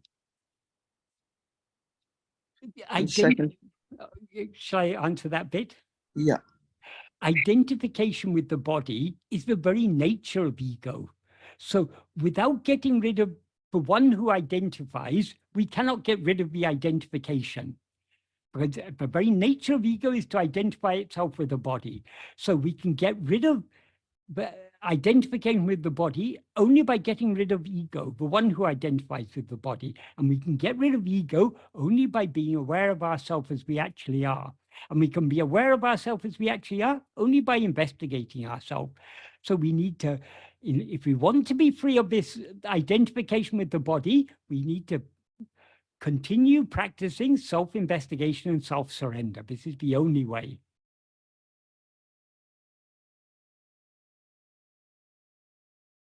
And the reason we haven't yet eradicated ego is that we're not yet willing to surrender ourselves. So if we get frustrated, we are getting frustrated with ourselves. Rather than getting frustrated with ourselves, we should investigate to whom is this frustration and try to go deeper and deeper and deeper within. That's the only way. And what was the second part of the question, Shalini? The second part is how to know that prarabdha karma or destiny, so we will not waste precious time and energy in the opposite direction. So I think it means that how can we know prarabdha karma or destiny so that we do not waste precious time and energy in the opposite direction? Attending to anything other than ourselves is wasting time and energy in the opposite direction. If we attend to ourselves, but prarabdha is going to happen anyway. So let it happen. So whatever happens is prarabdha. So we need not concern ourselves about what is prarabdha. What we need to concern ourselves about is attending only to ourselves. So long as we're attending to ourselves, we're attending in the right direction. If we're attending to anything other than ourselves, we're attending in the wrong direction. As simple as that.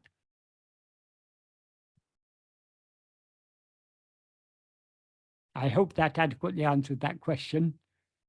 But if the person who asked wants to ask anything more.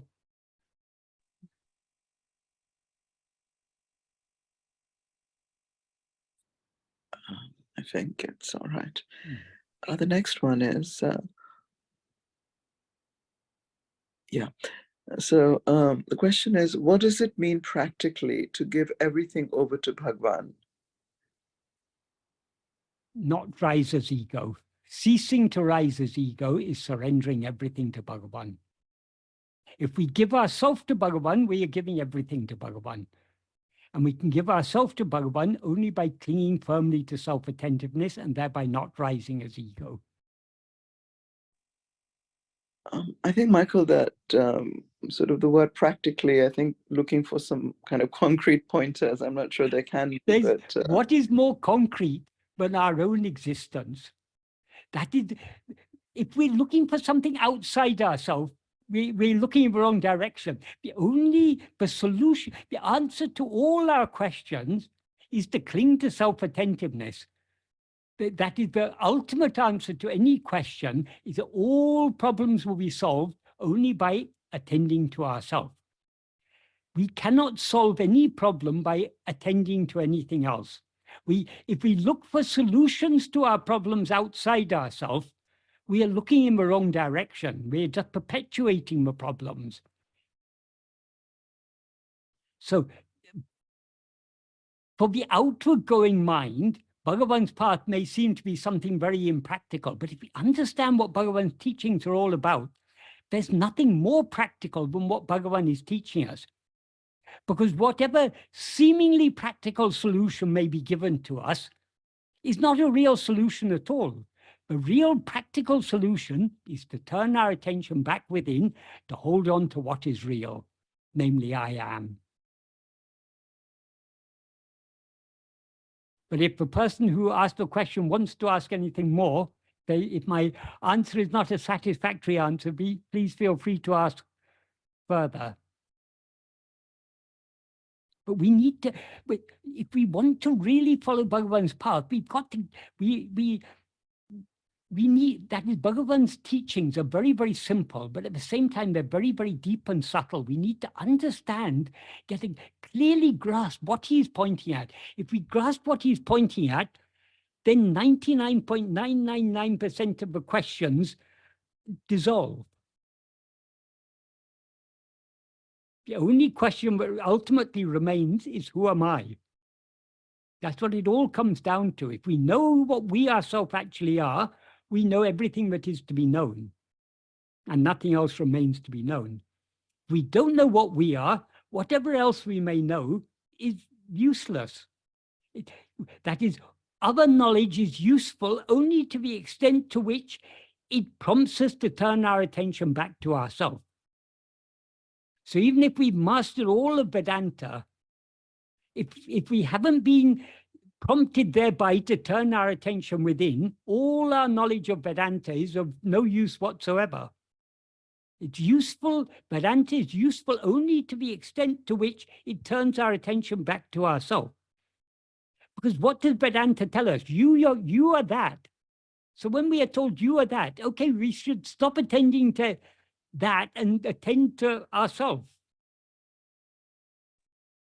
Thank you, Michael. Can I ask a further question? Yes, certainly.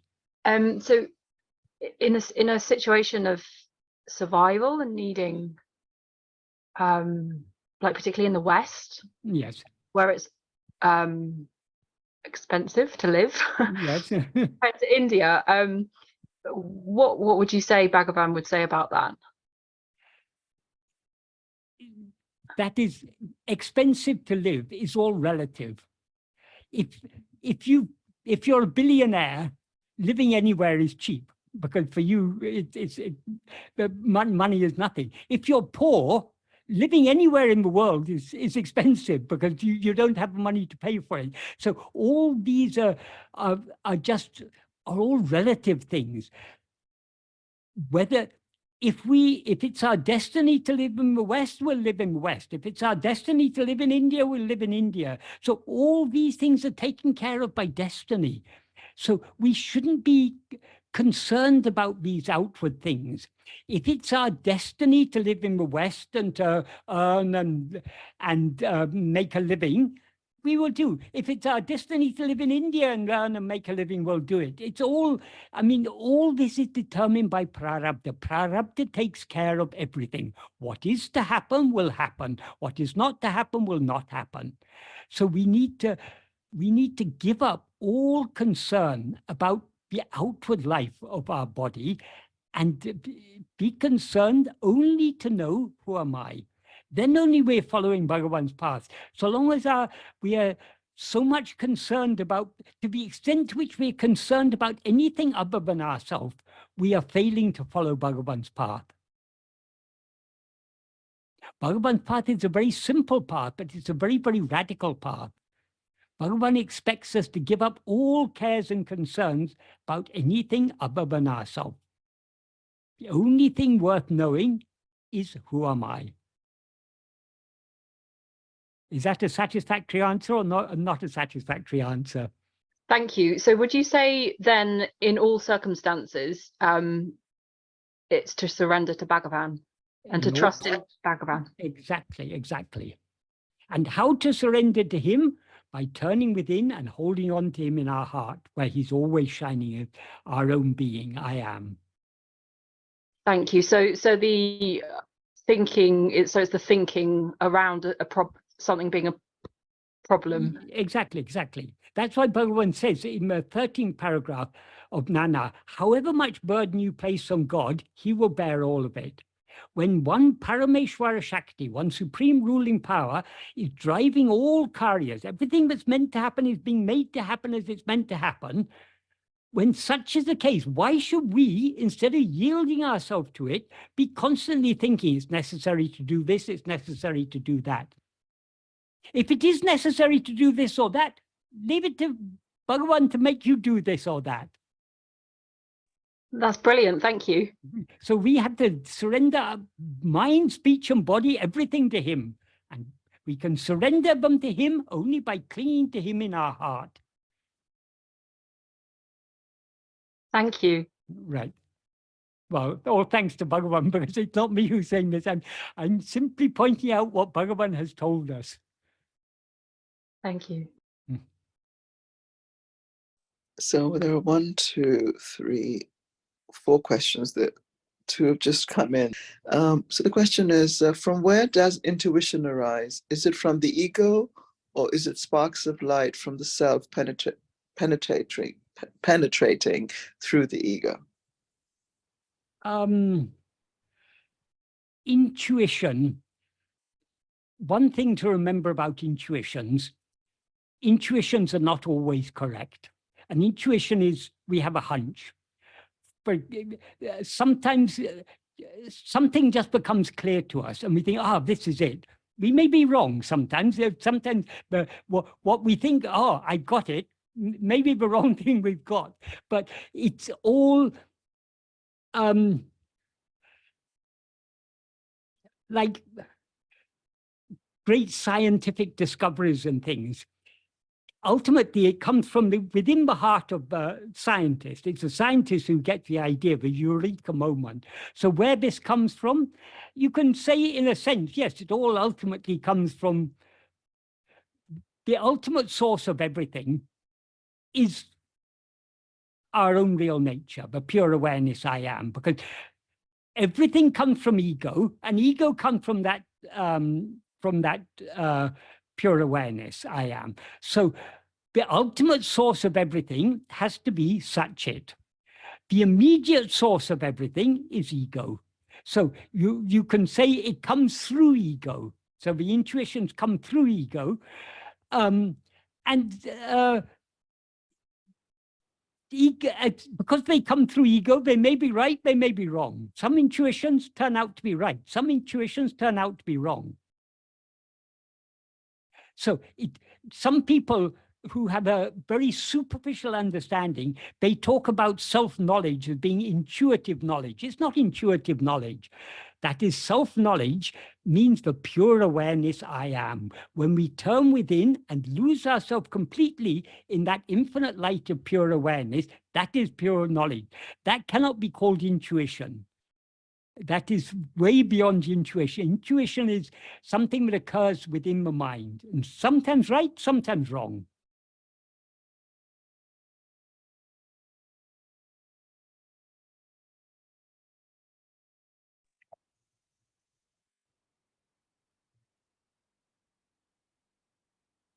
But the pure awareness I am can never be wrong, because that's one certainty.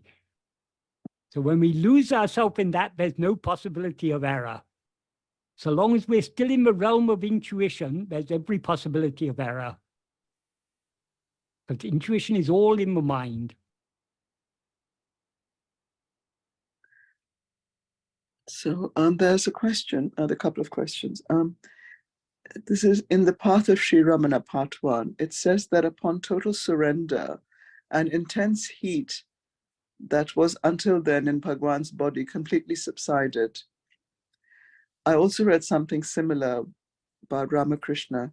Could you explain what this heat was? Is it a form of purification? All these are relevant to the life of the person we take Bhagavan to be. that is, Bhagavan told certain things that happened in his life. But the Bhagavan who is saying that is the person whom Bhagavan seems to us to be. So it's true from the outward looking perspective of ego. Yes, Bhagavan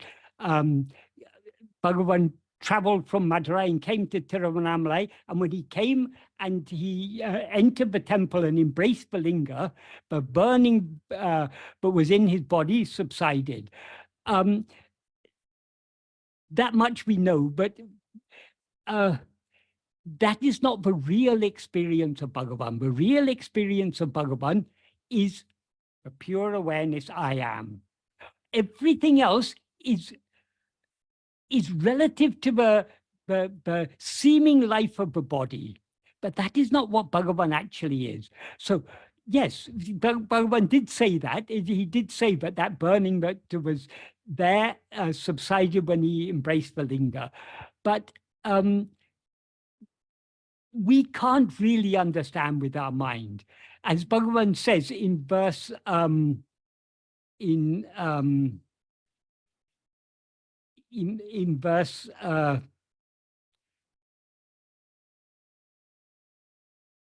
31 of Uludunapadu,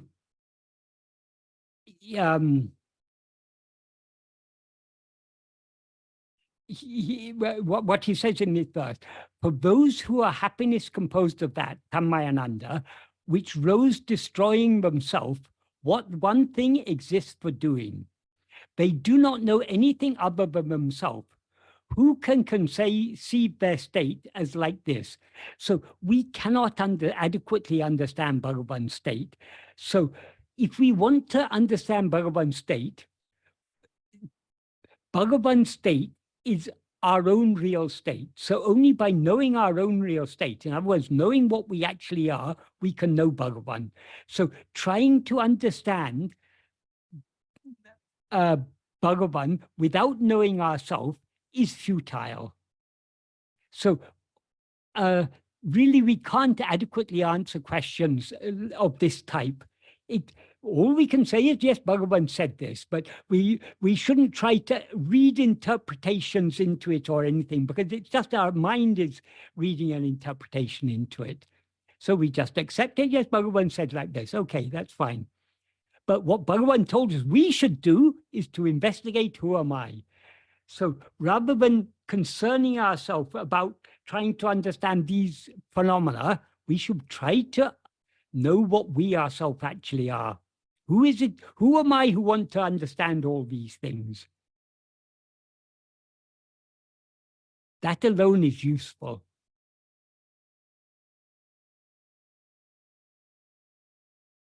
Because however we try to interpret Bhagavan's life, our interpretation is sure to be wrong. Because we cannot understand his state, because in his view, there's nothing other than himself. Nothing other than himself means there's no body, no heat, nothing. There's just I am. It's only in our view because we see him as a person, but he seems to undergo all these experiences.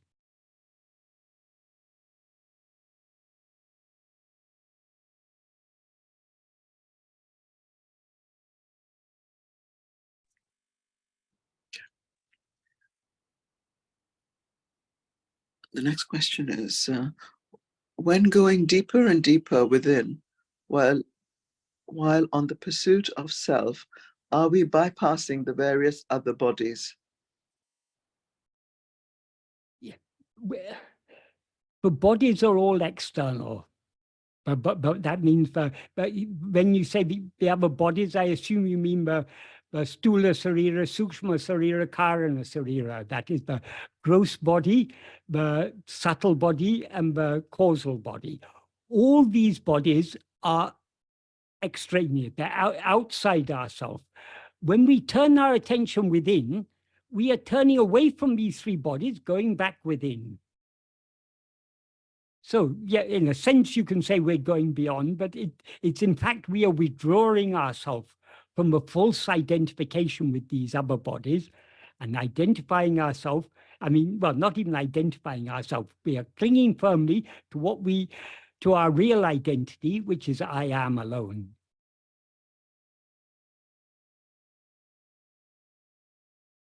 So we need not concern ourselves about these 5 sheaves or 3 bodies or anything.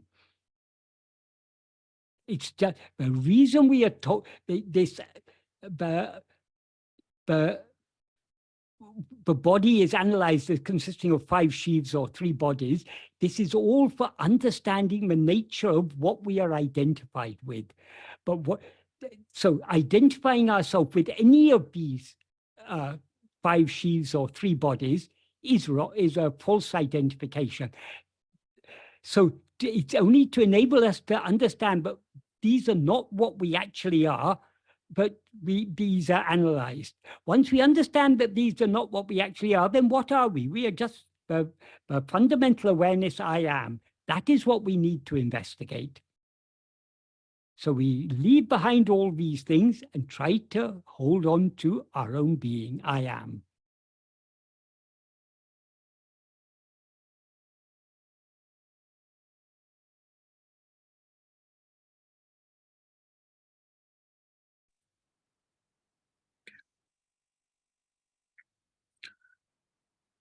The next question is, how do we develop more interest to turn our mind inwards?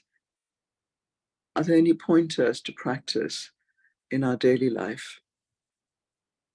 That is what Bhagavan's teachings are all about. Studying Bhagavan's teachings more and more should kindle in us more and more interest to know what we actually are. That is the sole aim of all of Bhagavan's teachings, is to turn our attention back within. So if we want to have more and more interest to look within, constantly remembering Bhagavan's teachings and trying to turn within, Bhagavan's teachings are constantly reminding us of the need to turn within. And the more we turn within, the more liking we will have to turn within, the more interest we will have in turning within. So it always comes back to Sravana, Manana, Nididhyasana. We need to attentively study Bhagavan's teachings, pay close attention to what he's saying. We need to think about it deeply. We need to make sense of it, and we need to put it into practice.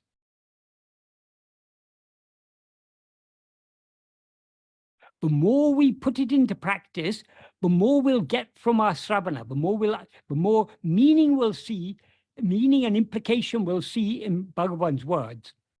And the deeper our manana will be. And the deeper our Sravana manana is, the deeper we'll go in Nididhyasana. The deeper we go in Nididhyasana, the deeper they will become. So these are all, that is, the Sravana and Manana are a great support to us in our Nididhyasana. They're constantly encouraging us and giving us more and more clarity to go within.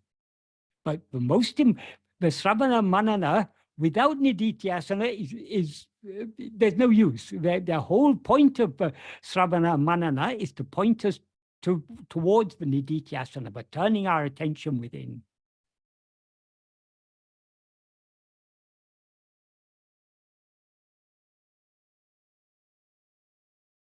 There are so many things in this world which will distract us, the news and this interest, that interest. To the extent to which we take interest in other things, we will not have interest in knowing ourselves.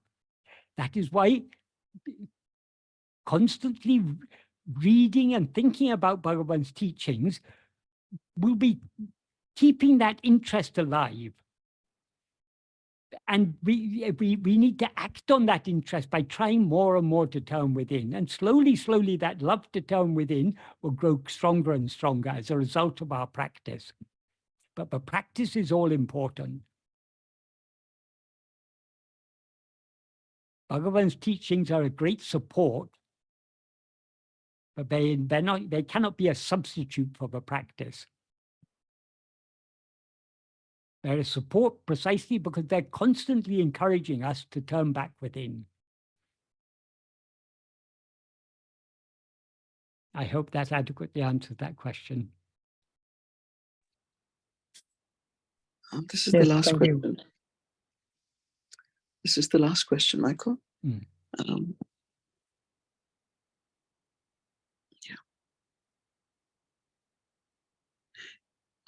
Yeah, the question is, isn't love the expression of this one consciousness? Therefore, we should let our light shine. Love is the very nature of consciousness. That is, the pure awareness is pure love. Let our light shine means the light is always shining in our heart as I am. But we are generally overlooking the light. We are attending to that which is illumined by this light. So what we need to do is cease attending to what is illumined by the light, turning our attention back towards the light itself. The light means the light of pure awareness, I am.